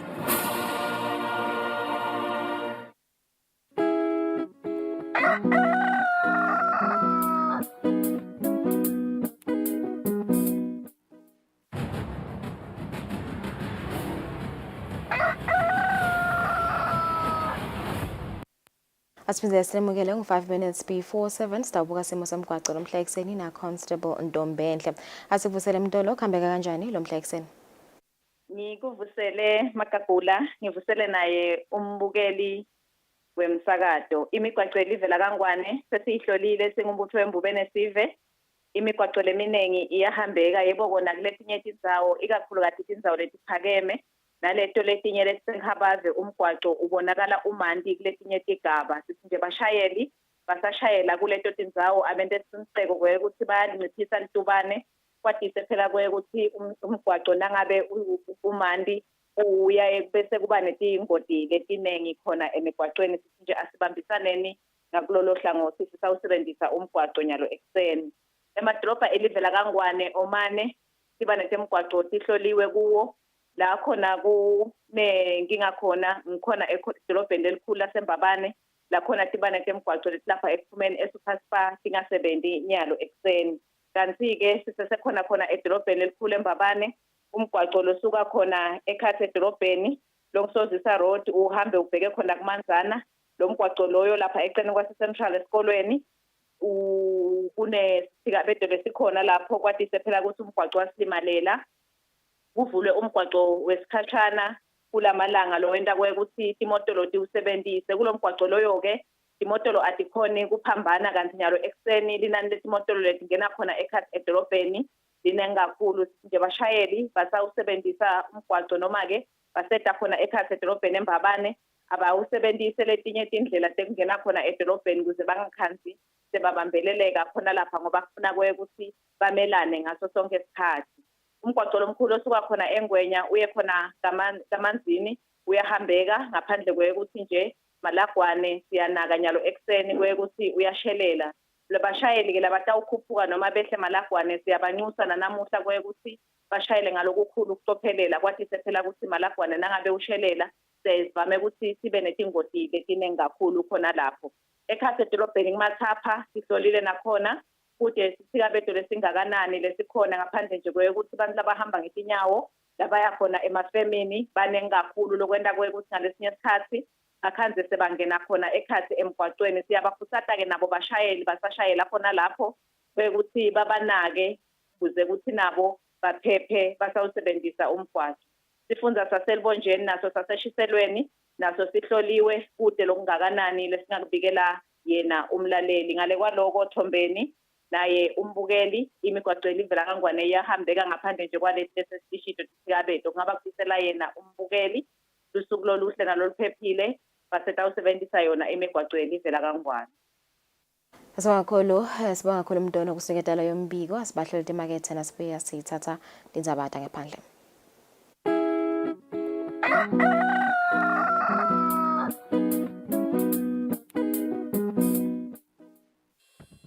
We at Eswatini Television Authority are committed to observing the Eswatini Communication Commission's Broadcasting Code of Conduct. Under the code, we are committed to broadcast news that is current, free from hate speech, accurate, balanced, and fair. From politics to business, health, agriculture, courts, and global news, we bring you the latest updates as they happen, when they happen. We cover all the sporting codes from the football pitch to the chessboards. This is Eswatini TV News.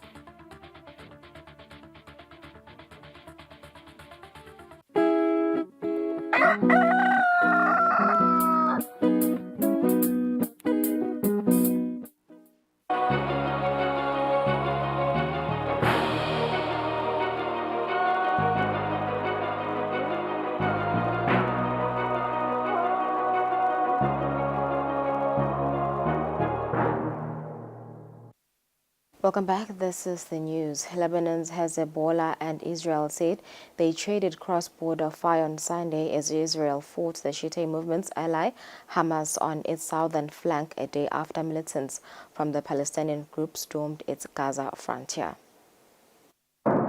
Lebanon's Hezbollah fire at an Israeli border point in solidarity, they said in a statement, with Hamas.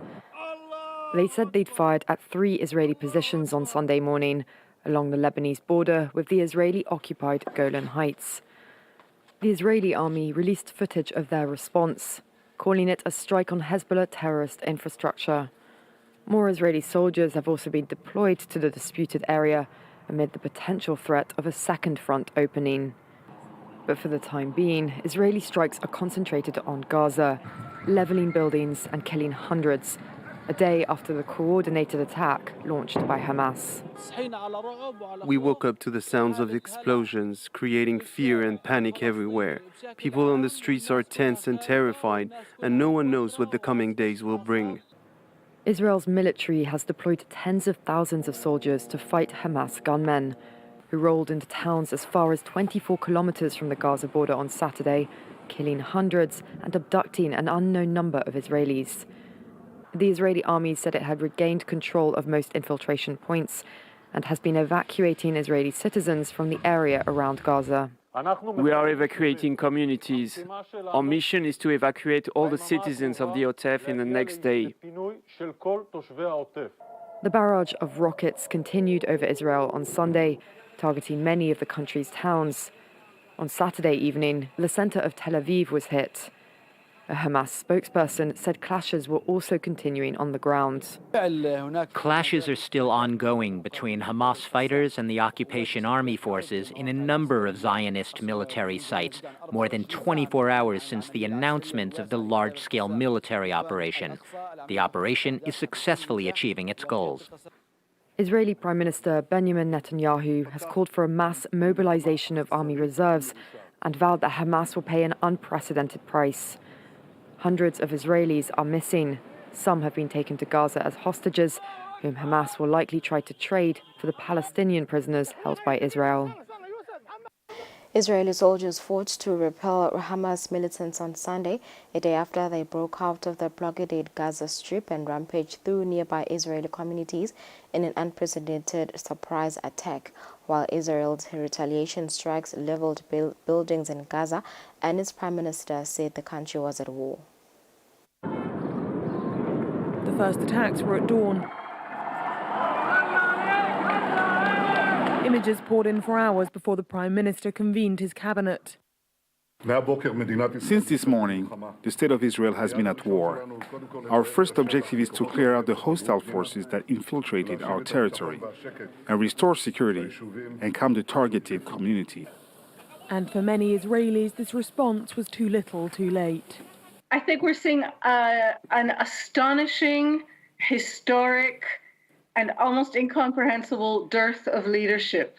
But how is the incursion even possible? Adding insult to injury, Israeli media recall that as recently as last week, senior security officials deemed that Hamas wished to avoid war. This expert has a theory as to how such an intelligence failure might have happened.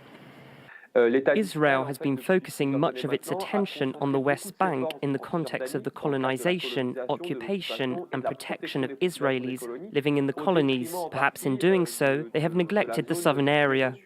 A humiliation for Israeli authorities that could have implications for Benjamin Netanyahu's already precarious hold on power. Countries around the world have condemned the wave of Hamas attacks by land, sea and air that Israel's army says left more than 200 dead. The relationship may have strained in recent times, yet the United States has expressed its full support to its historic ally. The United States stands with the people of Israel in the face of these terrorist assaults. Israel has the right to defend itself and its people, full stop. This is not a moment for any party hostile to Israel to exploit these attacks to seek advantage. The world is watching.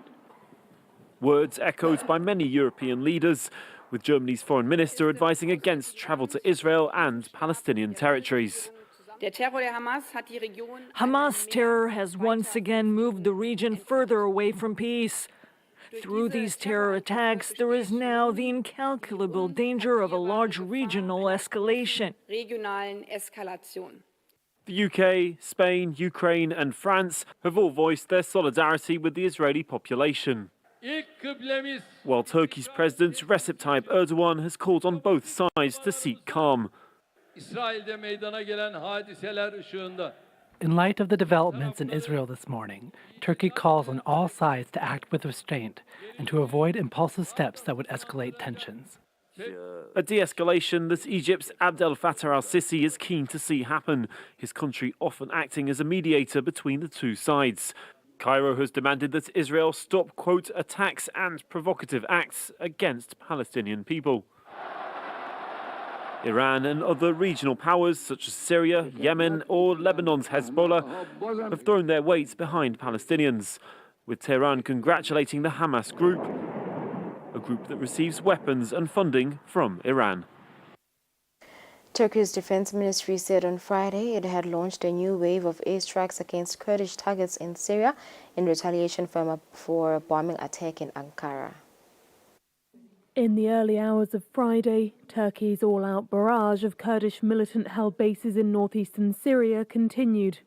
Missiles fired and bombs rained down from fighter jets. Footage released by the Turkish Home Office during the day even appears to show clashes between troops on the ground.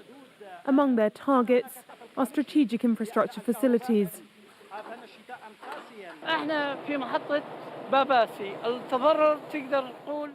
We are currently at the Babasi station, and we can say that the damage is around 95%, and it is out of operation. The main tanks and separators responsible for pumping oil into the pipelines are completely out of operation and require long-term maintenance. After a PKK militant blew himself up outside the Turkish Home Office on Sunday, the Turkish Foreign Ministry announced that all Kurdish Workers' Party positions in Iraq and Syria, and those of their Syrian allies, are now legitimate targets, and launched a spate of attacks on Thursday morning. The Syrian Kurdish YPG militia fired a rocket at a Turkish base on Thursday evening, which Turkey cited as justification for its continued onslaught. And Turkish Foreign Minister Hakan Fidan called his Washington counterpart Antony Blinken on Friday after US troops downed a Turkish drone, which they say was less than 500 meters from their troops. The Pentagon called the incident regrettable, but Ankara used the call to tell its NATO ally in no uncertain terms that the US must cease its support for the YPG Kurdish militia, which Turkey classes as a terrorist organization. More than 2,000 people have died in western Afghanistan following earthquakes and aftershocks. The United Nations says hundreds of homes have been destroyed.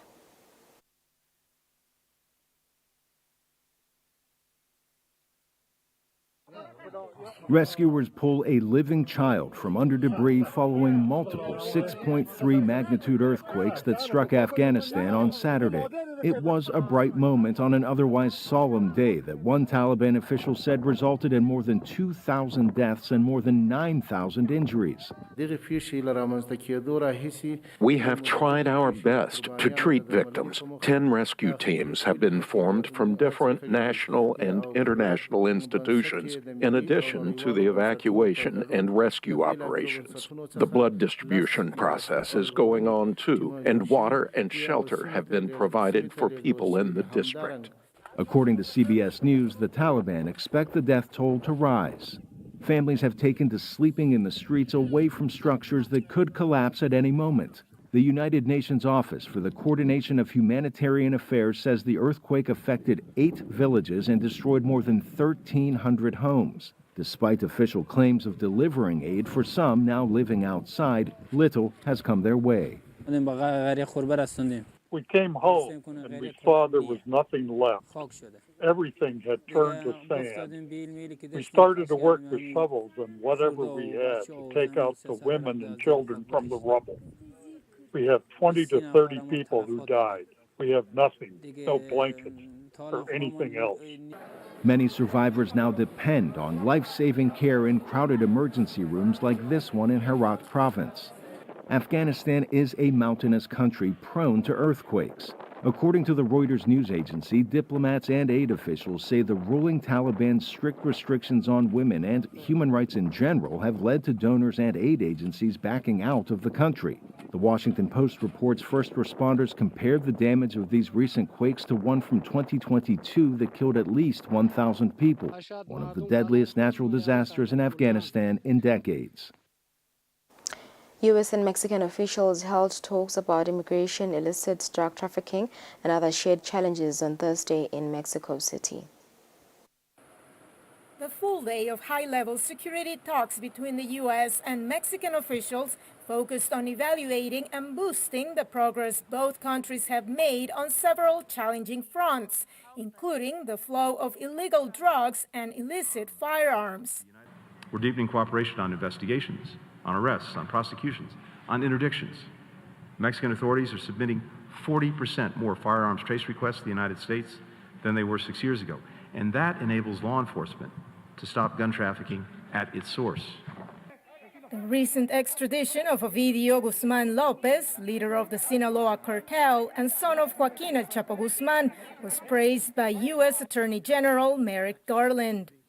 And we recognize that this action would not have been possible without the sacrifice of Mexican law enforcement and military service members who gave their lives in pursuit of justice. As she underscored that Mexico isn't a producer of fentanyl, Security Secretary Rosa Isela Rodriguez announced new strategies to curb the illicit trade of the drug and its precursors. We will hold a meeting of countries that produce chemical precursors to regulate the market, and we will continue to chase the criminal organizations that are currently buying and selling synthetic drugs. Thursday marked the first time that migration was part of the agenda of the recurring bilateral event. But it was the confusion surrounding the Biden administration's stance and recent actions regarding the expansion of the border wall that grabbed the news headlines. U.S. Secretary of Homeland Security Alejandro Mayorkas denied there is a change in policy. The construction project reported today was appropriated, funded during the prior administration in 2019, and the law requires the government to use these funds for this purpose. Earlier in the day, Mexican President Andrés Manuel López Obrador strongly decried the move. By the time the bilateral talks were about to wrap, Mexico's Foreign Affairs Secretary Alicia Bárcena voiced a more conciliatory tone. Most definitely, I believe that Secretary Mayorkas has properly, in my opinion, clarified the events, and unfortunately that announcement coincides with their visit. Mayorkas emphasized that effective border security will require a comprehensive approach, including state-of-the-art surveillance technology and the modernization of the ports of entry. In less than a year, ChatGPT, the AI-powered chatbot, has altered the way people use and abuse artificial intelligence. And while some educators are working to keep it out of the classroom, some say it's welcome. When ChatGPT, the AI-powered chatbot developed by OpenAI, was launched in November 2022, some American schools and universities chose to block the app on school-owned digital devices, such as tablets and laptops, to stop cheating. Others, like schools in the Dallas Independent School District, are embracing this new technology. Some professors also agree there is no point fighting the new technology. Beata Jones, who teaches at Texas Christian University, is training her students to think of ChatGPT as a kind of smart but unreliable study partner. Students can innovate and solve more complex problems because they're going to get a teammate in a form of generative AI platform, and they can get access to vast knowledge based, of course, they have to check, right? Anything that you get from these platforms, you have to verify, but still it gives you an opportunity to use your critical thinking.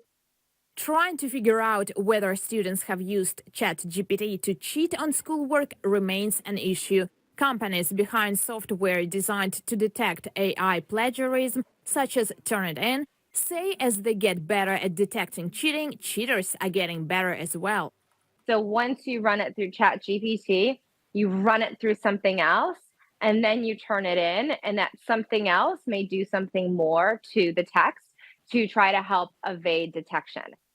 And Jones says universities are also worried about so-called false positives, accusing students of using AI when in fact they did the work themselves.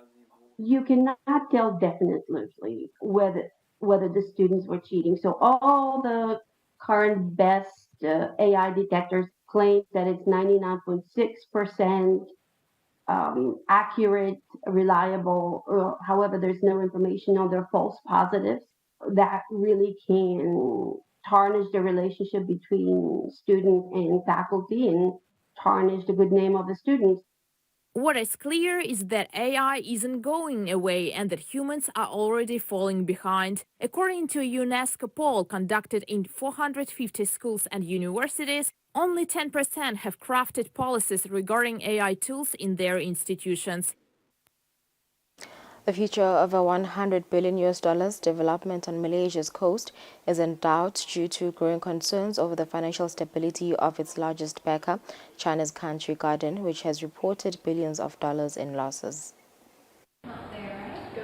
This international school on the southern tip of Malaysia is providing an American education to students in the middle of Southeast Asia. Opened in 2018, the school caters to around 160 pupils. Greg Malaberti is the head of school. The great first wave of folks who came were all from China. During COVID, that changed, and we saw as much as 61% Korean students here. The school sits in Forest City, a development led by Chinese property giant Country Garden, with a vision of housing 700,000 people on 4 reclaimed islands between Malaysia and Singapore. This mega project is due for completion in 2035. But progress has been plagued by problems, with only some 9,000 residents currently living here. There has been a ton of students here, and it's made it very small and hard to run organizations, but it's also kind of helped build a lot of strong community because this is just the people we know. It's a very small group. The development had looked to attract wealthy Chinese buyers, but in 2016, Beijing clamped down on the use of Chinese capital overseas. Then, in 2020, COVID hit. Borders shut in China and Malaysia, further limiting Forest City's sales. Country Garden, which owns a 60% stake in Forest City, is one of several developers hit by China's property market crisis. The company is in financial peril and reported a $6.7 billion loss for the first half of this year, warning that it could default. Whether you are already a resident, a buyer, or you are a prospect looking at this project, the big question that on your mind will be that what's going to happen in the pipeline for future projects. Like you still have Island 2, Island 3, and Island 4. So are they going to complete the project? But some who work here remain optimistic. We are operating here as a school in Forest City, which is, again, once removed from Country Garden Holdings in China and listed in Hong Kong. So we're sort of insulated from whatever might happen in China. Country Garden insists that its projects in Malaysia are operating normally, and the Malaysian government has designated Forest City as a special financial zone to encourage investment. 28,000 residential units have been built so far, with over 80% sold. This luxury apartment is one of them, although with many properties bought as investments, there are concerns about low occupancy rates. For now, the sound of silence fills the air. This development was marketed as a living paradise, with a perfect climate and sea views. But as Country Garden's financial troubles take their toll, it's hard to see where the pathway ends for Forest City. The U.S. State Department is marking the 60th anniversary of its Office of Art in Embassies, a government partnership with art communities to promote democratic values. This art exhibition, called The People, features quotations about democracy that span from ancient time to the present. Not only was it displayed at the National Mall in Washington last month, but it has also been digitally projected on iconic buildings around the world. Part of the U.S. State Department's Office of Art in Embassies, which works with art communities to promote democracy. We took the 60th anniversary of Art in Embassies, the 60th anniversary of the March on Washington, which makes the National Mall an iconic place for the evolution of our democracy, and launched 1,000 quotes of democracy. These quotes were projected simultaneously on the facets of Hirshhorn Museum and the Smithsonian's National Museum of American History. The artist, Jenny Holzer, uses language as her primary medium. Another traveling exhibition that made a Washington stop last month was A More Perfect Union, also at the Smithsonian's National Museum of American History. It featured the work of several contemporary U.S. artists and traveled through Athens, Lisbon, and Geneva before arriving the nation's capital. Our work typically happens overseas. Our work all happens in embassies and diplomatic facilities, so to have art here on the Mall is really special. Megan Bayer says President John F. Kennedy initiated the idea behind Art in Embassies with the goal of uniting a free world through art. Every ambassador told us that it was such an effective way to talk about the values of democracy, equality, justice, truth, freedom. Both exhibitions were part of an initiative by Art in Embassies called Democracy Collection, which brings together artists to promote ideas about the health of democracy around the world. In Nigeria, experts are concerned that poverty among older adults, most of whom have no pension plans, could worsen in a few years if the government does not address retirement coverage issues. The 53-year-old Elias Ohaneja works as a logistics manager for a private electronic firm in Abuja, Nigeria's capital. Despite working for over a decade at the firm, Ohaneja has not subscribed to any pension investment scheme. He says his employer had not properly educated him on the need or importance of a pension scheme. It's just work and go. Work, they pay and you go. There's nothing like pension. There's nothing, we're not going to about pension with the company. Ohanije is not alone. In Nigeria, the risks of poverty worsen with age due to insufficient social protection systems and retirement investment education, according to the United Nations Department of Economic and Social Affairs. After retirement, older adults may be forced to rely on others for food, medicine, and other needs. Samuel Jinadu, a clinical psychologist in Abuja, says poverty aggravates the loneliness, stress, and vulnerability associated with growing old. It leaves them unfulfilled, it leaves them in despair, it leaves them, in some form of psychological chaos.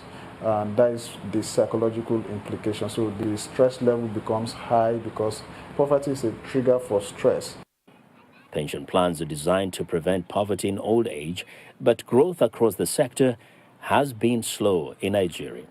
According to Nigeria's Pension Commission, as of the second quarter of 2022, only about 15 to 17% of the nation's workers had an active pension account. Obinaya Orakpa, an economist and public affairs analyst, blames lack of awareness, limited pension coverage, and in some cases fraud for the low coverage. There is delay in the payment of pensions, especially at the subnational levels. Some agencies of government or some employers of labor have not deliberately captured the pension of their staff. And some even who have deducted have not remitted. Orakpa says to help solve the problem, the government should invest in early pension awareness programs for workers and to encourage worker buy-in by monitoring and removing pension payout bottlenecks. Yeah, so in order that they are not left to die early death, I believe strongly that we should deliberately create a pool of funds, like a sinking fund, where they can access funding. And then we can also deliberately mark out a portion of the National Social Safety Plan for elderly persons. But for Ohanije, it's getting late. He has no savings to fall back on. I guess for having pension, I don't know the application before, but now I've seen the application because now I'm getting older. I don't know what I'll do. He's now also working as an automobile mechanic to boost his earnings and save some funds to avoid poverty in old age. 25 minutes after 7, stiphetsa lapho tangephandle sike break nasibuya siyibuka i-police report.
Lesi sikhathi lapho khona emaphoyisa agubha kuba khona kwawo even.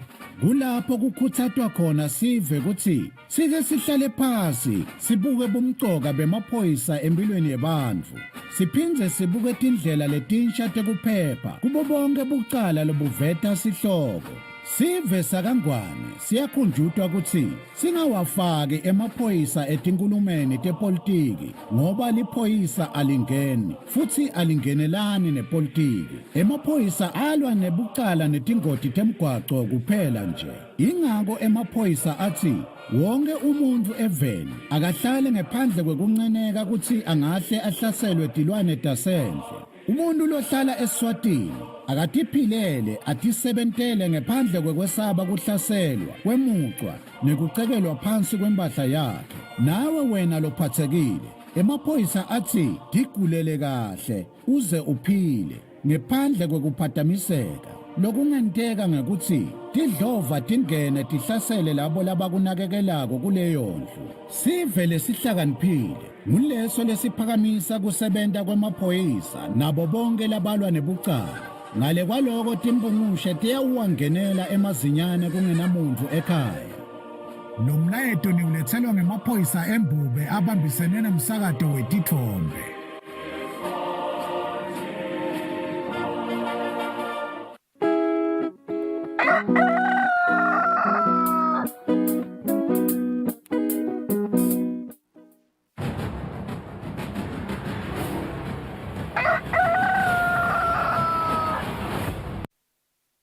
Asimza sinemukela ngo-28 minutes after 7 sitawubuka simo semgwaco lomhla ekseni nemxhumanisi wamaphoyisa nesiva sivisele iphiko lomhla ekseni ngabe zimpela somvo beyime kanjani. Sivusele saswethu sivusele naso sonke sifanele sibukela Kusile breakfast show. Siyabonga kakhulu kuso sive kubambisana saqhubeka nayo imisebenzi yephoyisa kulandzela kokuthi umthetho nalo lize lisifumile kokuthi sibuke njena tindzaba zekuphepha. Sichubekile ke semaphoyisa kunandzaba ukuthi isimo tinjani nekwenta wona umsebenzi njengoba kubhekekile. Siyawucela nokuthi sichubeke size sibambise sichubeka kuya embili.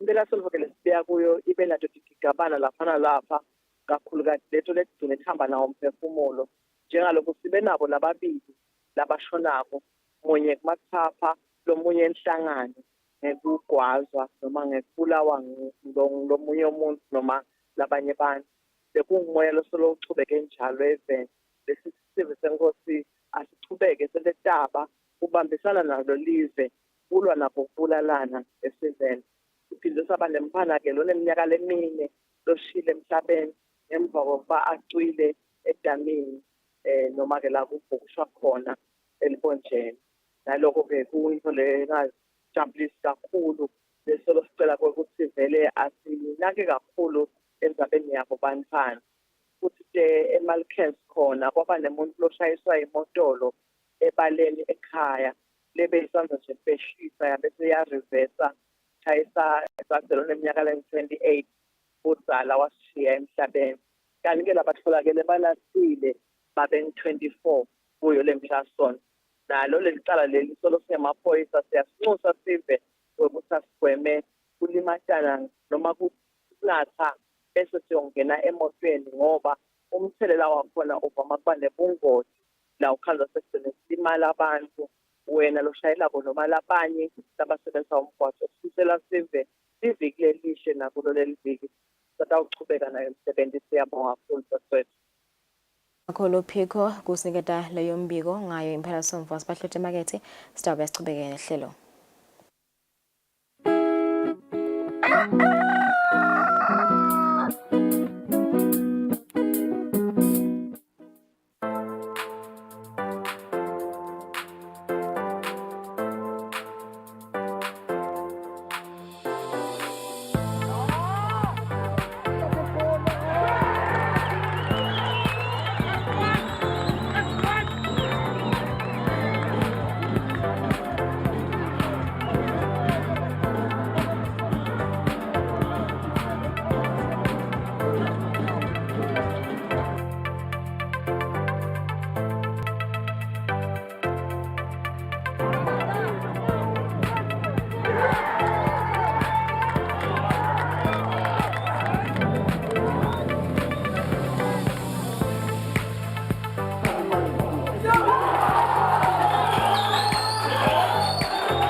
Singwalo mhla siphindze sikwamukele elihlelweni Linda Master sovela ukhona kudawo ukuxoxisana nathi ngetemidlalo Nkhosa sikwamukele elihlelweni namhla ekseni kumakhata sicolisa ukuvusa ngetingwede kodwa nje umsebenzi oliva uphela Master. Ngiyabonga Sifiso ngivusele yena umbukelo weSwatini TV iloyal viewer yeah kuyabanza.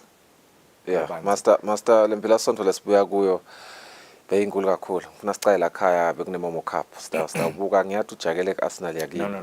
but asicale la ku Momo Cup Nsingizini Hotspurs a momentous victory yet again.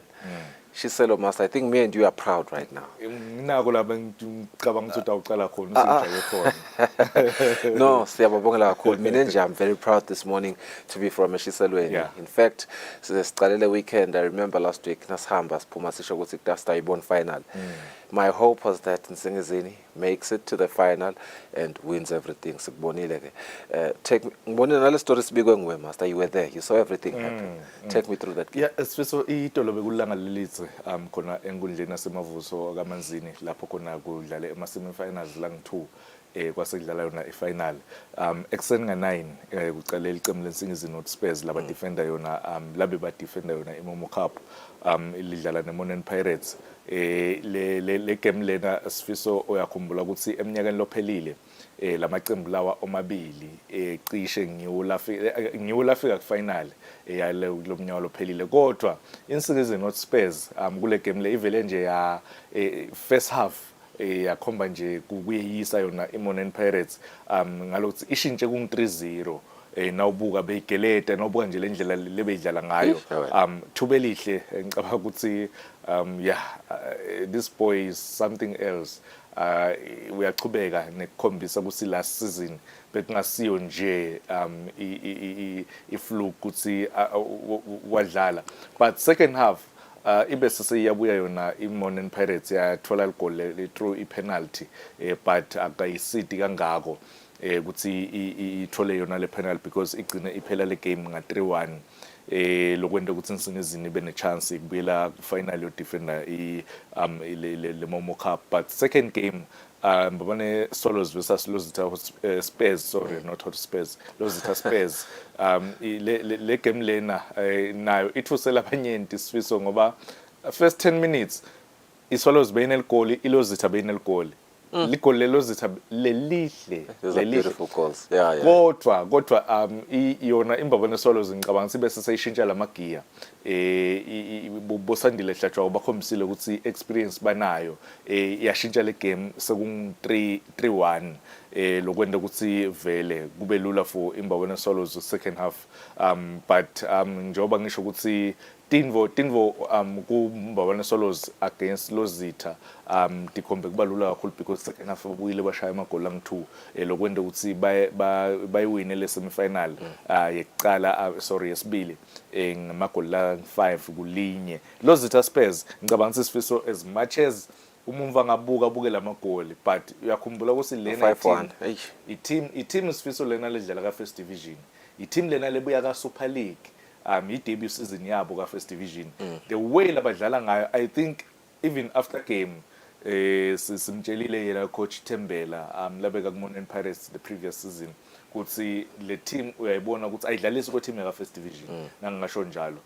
if bangakhona ukuthi bathole noma bakhona ukuconvert ama chances abo but awukhona ukuthi bacompete ka first division otherwise ngiimpressed ngendlela Nsingizini Hotspurs lokuba ishisela ngiimpressed ngendlela iLozitha Spurs ledlala ngayo but iSwallows kule game lena beyireste ama players lafaka eKhatsibo Mabila bo Felix cishe nje labadlali labo babekele le final Nsingizini Hotspurs versus Mbabane Swallows What a game. What a game. 1-1 master. For me, here's the thing for me. Usabeka yona indzaba cause ngivele ukuthi iSwallows ibarestile lapho. Singasho ukuthi they are stars or they are key players for the final against Insingizini lengaba rest bayo badlali. Yeah. Take us through the game sayiyaqala. I think lokunye mhlambe lobekungenta ukuthi Insingizini ingarest ibadlali bayo. Remember ukuthi bona abadlali ekuseni nga9. Yes. So 11 iphelile igame yabo. 11, 12, 1, 2, 3 cale nga half 4 final. Yeah. Almost 5 hours of rest. But ke master bo conditioning lapho masela uyayidlala ibhola master. Sekuthi ke sifiso imvo lenye lebese seyifika imosha kakhulu ema clubs. Tinvo leti kanjalo abatithatsi serious. Mina nje bengicathile ukuthi itolo as much as iweather bengekho ukuthi liyashisa kakhulu. Ema teams because the ice bath imcoka kakhulu, very important. Ngithatha lemigcoma ngithatha ngama ice lamanenge ngifaka la khathi labadlali bathi nakuphela le game bangene la khathi bendele kuthini batokhona lama muscles atakhona ukuthi a relax kahle, but asikho lapho sifiso. I-final idlalile yaqala nga 4:30 Nzambama lapho khona babona Swallows versus Insingizini Hotspurs. Insingizini kule game lena ikorekqala esifiso. Ngicabanga ukuthi in fact ngi-impressed ngendlela Insingizini ledlale ngayo itolo. Overall ngi-impressed kakhulu. Yes, benginawo nakusaqala yona isizini even na hospice inzebe hospice bengingabada ukuthi sekuthi angisiko sure sifiso ama-Mercedes angisiko sure ukuthi Insingizini idlala ngoba bekungekho head coach Meke Mwase itolo. Remember ukuthi Tobias labe kan assistant wa Meke Mwase ka first division, he's the only coach who win a first division title back to back. How kwendeke kanjani ke lokho? Why win with Ivovov yayinyusa wayimixa ka Premier League, yathina iya ka Premier League wathathwa i7 Dreams wayinyusa wayifika ka Premier League. Sithi thina nasibuka thina ama analysis tihlelele lapha kunabo coach labangithuka Insingizini because Tobias is a head coach. Excuse me, Meke Mwase is a head coach. And my instructions most of the time bekangakhokhwa ngimeke Mwase. So ngicabanga ukuthi the lapha technical bench ikhona lenkinga beyikhona itolo bese uyathathela Tobias i-team yadlala ikhululekile yawina i-Momo Cup. Back to the game, njoba ngisho ukuthi Insingizini idlale kahle itolo iflowa ubona i-midfield bona bothubelihle ema-forwards bona bo-Suarez bebadlala like kahle kakhulu, even goalkeeper naye uvembe kahle kakhulu itolo ngisho ugcine awina i-goalkeeper of the tournament. But babona Swallows ibuyile yakora nayo lengicabanga ukuthi siyabonga Zwane wayo imbabona Swallows kule tournament overall because semi final udlalile wakora, final udlalile wakora, na final udlalile the shortest player uthola igoli lenhloko and kwayiwa kuma penalties imbabona Swallows ngicabanga ukuthi ayikadlali kahle kakhulu. I-master players abo ngiyola Getshile, Sizwe lwethu uyigejile penalty ekuqala, Felix Pedenost wayigeje penalty esibili. I want to get into their performances like I mean because they had a strategy, master. Strategy saba ukuthi vele baba promote. How did they play la ngekhasi labo Felix? The rested guys nje bebarestiwe vele ukuthi hopefully, because the assumption was vele getting into the final babona Swallows ngasho ukuthi they were the favorites. Babuyani ke wina 5-1 bangena bareste badlali babo. They are looking like the stronger team even when we look at their performance league compared to Insingizini. One would say they were the favorites, but yes, Insingizini winning. How did they play during the game, Swallows? How would you rate their performance? I think kule final isifiso kufe kusho ukuthi imbabona Swallows ayikadlali kahle compared to nabadlala neLozitha. Kushiso yini Sifiso ama chances le wacreatile insingizini kule final abemanyenti and naloko kufakazela ukuthi second half coach yena Caleb ubese soyashintsha labadlali labeka bacela sebenchini kule final because sizolwethu icela benchini final Sandile Hlashwa ucela benchini final babe sebangena second half and kwase kubangcinywana kuyabonakala ukuthi sekungcinywana kadlela bengicabanga ukuthi mina mhlambe ku naba cause ungene late in the game and Felix I think lenye invo letawumosha imbabane Swallows noma lemosha imbabane Swallows kule past 2-3 seasons kuthi the fans the coach le technical bench yonke nje ayisiko sure nakumele ende i-decision nga Tony nga Wanda na Felix akasekho ke Wanda akasekho ke Tony because Tony is no longer part of the team bebafuna kumenta assistant manager Wanda ukupick Big Swallows usele Felix itolo kule final at some point bengicabanga ukuthi ne coach utamkhokha but udlale 90 minutes wonke waze wafika even when he was underperforming. Exactly ngiko lengisho kona ukuthi lesinye isikhathi le confusion noma le debate engcondweni ye technical bench ukuthi ngiyamkhokha ema fans aba against mina ngiyamshiya ema fans asomshiyelani Felix so ngicabanga ukuthi tonke letinto letokugcina ukuthi lesinye isikhathi ngiyathi mina ukuthi ema fans embabona solo still coach wembabona solo Caleb akamthanzisisi kahle ngenzaba yapupu the best decision la entile coach Caleb ukuthi amrelease Pupu because kuma players la njengabo Pupu akajimi ema fans akati ukuthi akajimi agathe ukuthi adlale uyafika uyadlala akaperform lesinye isikhathi uthi uyamkhokha ema fans acabane nawo kunana abadlali abajimako throughout the week so ngicabanga ukuthi inwe leti kanjalo etimini kudzinga ukuthi wena coach bese sothatha le stand baya kuzonda noma abakudonzi so ngicabanga ukuthi dinwe leto imbabane Swallows itolo more especially issue yakhe Felix niyo le ngingasho ukuthi mine iphose ya because itolo final akadlali kahle semi final akangeni bamrestile yona final but akadlali kahle ku final so wena nje botamkhokha Felix probably both 70 minutes 70 minutes nasengibonela ukuthi kude mhlambe la nginika kona lokungathi kuyi threat unisenize not Spurs ngimkhokhe yeah nema options lamanengi bakhona bokadlela nema options lapho ngiyamfaka ngishintsha because kunhlanhla ngwenya la ngikhumbula kahle ngathi kuphuma enhlanhla kwangena kadlela kunhlanhla ngwenya une pace as much as I height angeka kunike but une pace loyifuna ngala against insingizini ngala unabo bokadlela so ngicabanga ukuthi overall le team uyayakha Caleb ema fans embabona Swallows akangabi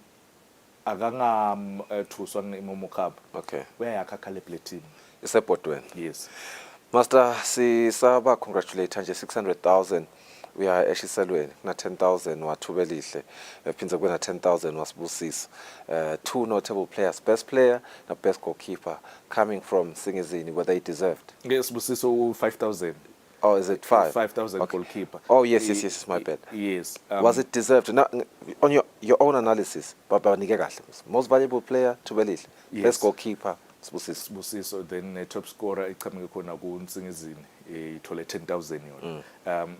Ngicabanga ukuthi kuleya thubelihle. Yes, nenkosi uthole top scorer ushaya amagoli amathathu. Kuleya thubelihle I'm not sure.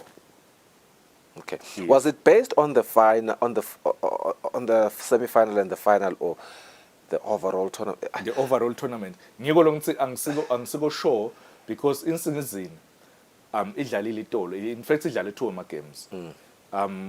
Kunema teams la dlale angibekise nje ngibekise ngalozitha Spurs yes badlale 2 games because badlala kulama playoffs bawina against Big Swallows kunembabona Swallows yawina against babana Highlanders Sizolwethu he was superb kule game leyo itolo ku semi final he was Superb again. So ngicabanga ukuthi so that's your most valuable player in the tournament. Yes. Unfortunately, because labanye bebese kubuka ukuthi le team iwina in. Yes. Yeah, but lokho sekungena ngale ku top scorer individual awards ukuthi top scorer best goalkeeper atonge leti involved, but for me Sizwe Lwethu ngicabanga ukuthi ngisho ukuthi is the most valuable player lebe kumele ukuthi awine itolo. All right, yeah. Congratulations to Nsingizini Hotspurs representing me and you, Master. Sibusiso ngifuna ukukhuluma goalkeeper wakhe sifiso kunqisa kancane. Sure. Lo goalkeeper weNsingizini Hotspurs, the young man ukhombisa ukukhula, ukhombisa maturity.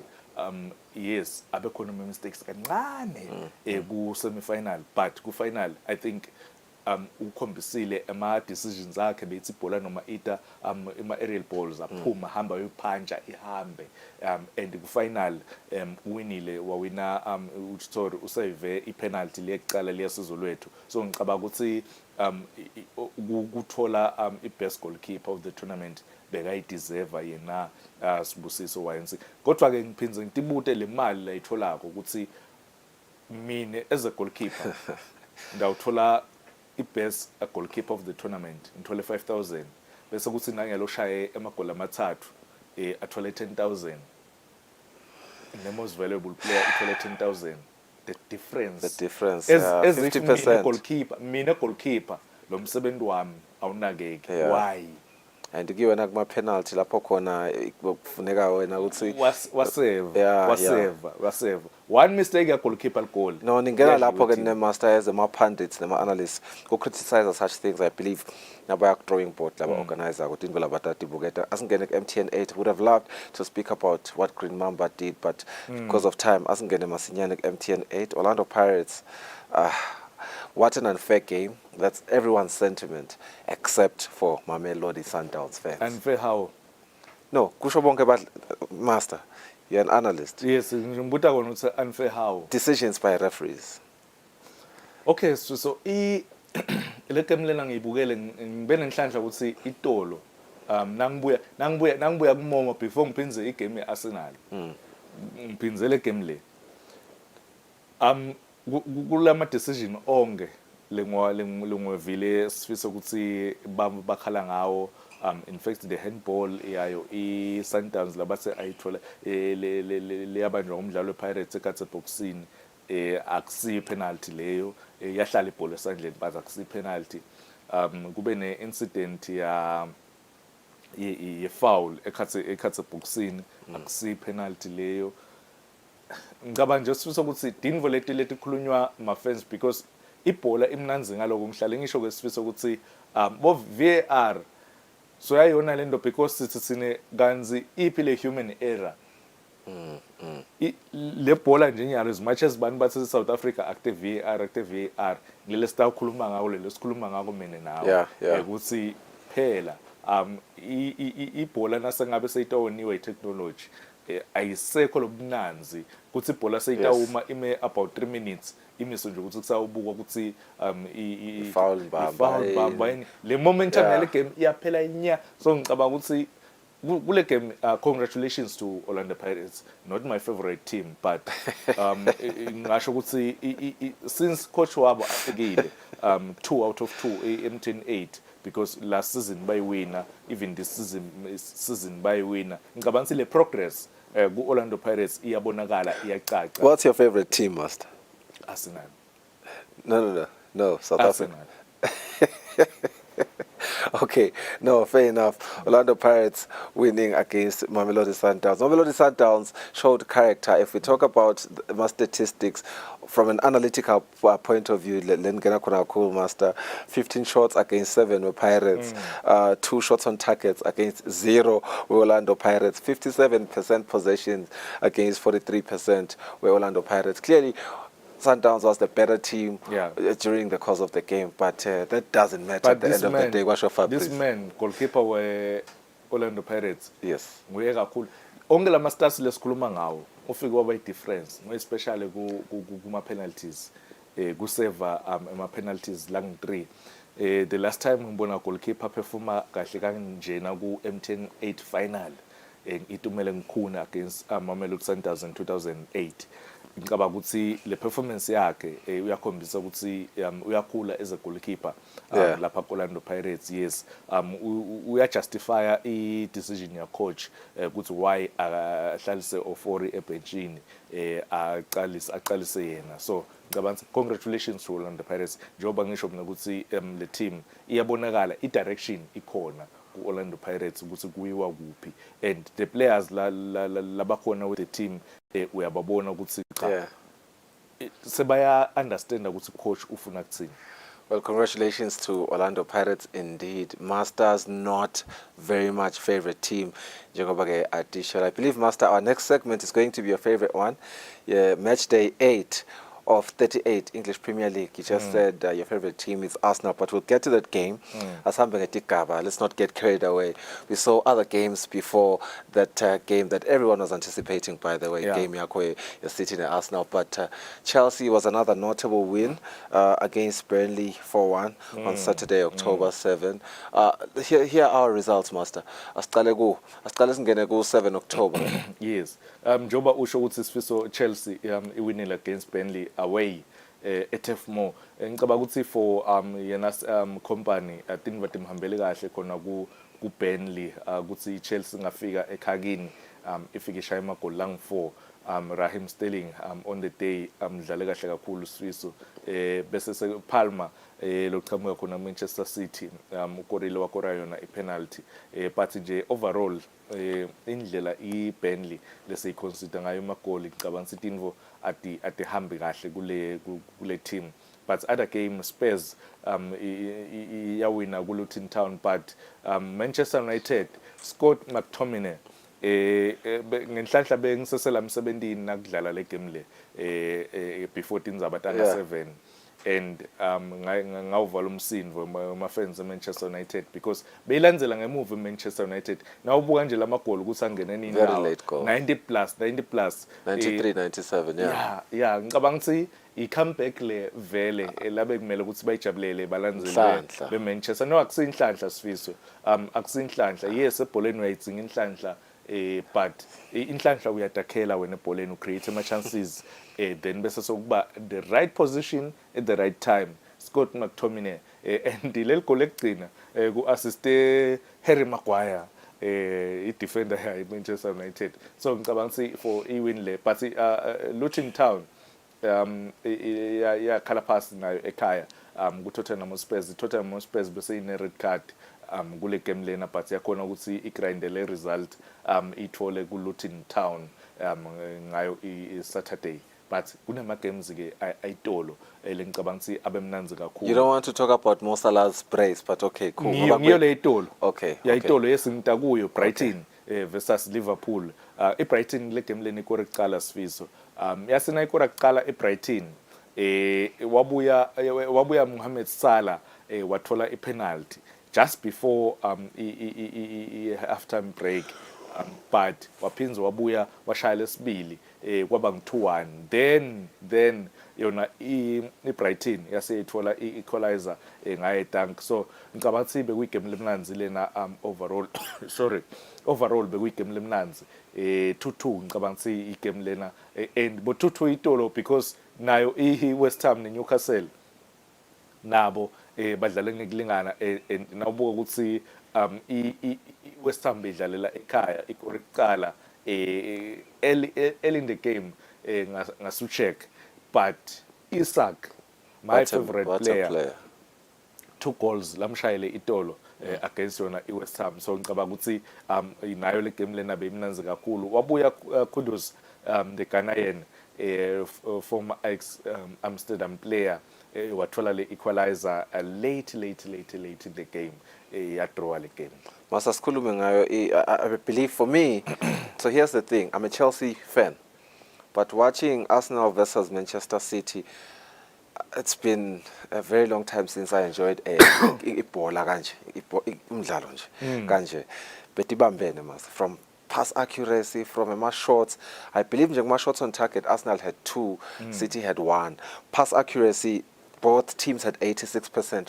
These are really good teams head-to-head, Nobugalama statistics. But Arsenal coming through with the victory, obviously Martinelli shining there. So kutakule game lena Arsenal bekangekho Bukayo Saka for the first time in 87 games. Angabi part of a Premier League game. Naye Martinelli uyicela benchini le game lena because of injury. So kuforce yena Mikel Arteta ukuthi aqalise Gabriel Jesus ku right wing, Trossard ku left wing, na Edin Keita ku number 9. Then Itolo Jorginho uyicela ku midfield partnerisha naye Declan Rice naye Odegaard.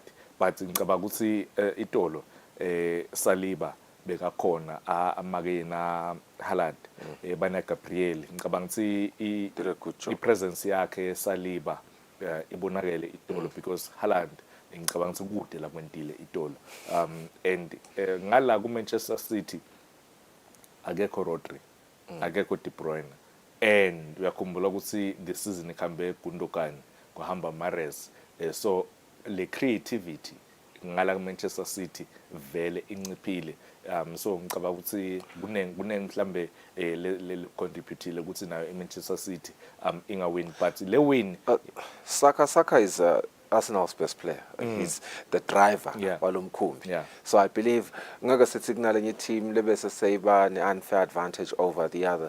Both teams coming into this game, fans were both confident ukuthi, you know what, tidabe tibambene now. So Arsenal's win was well deserved and they clearly played better than Manchester City master.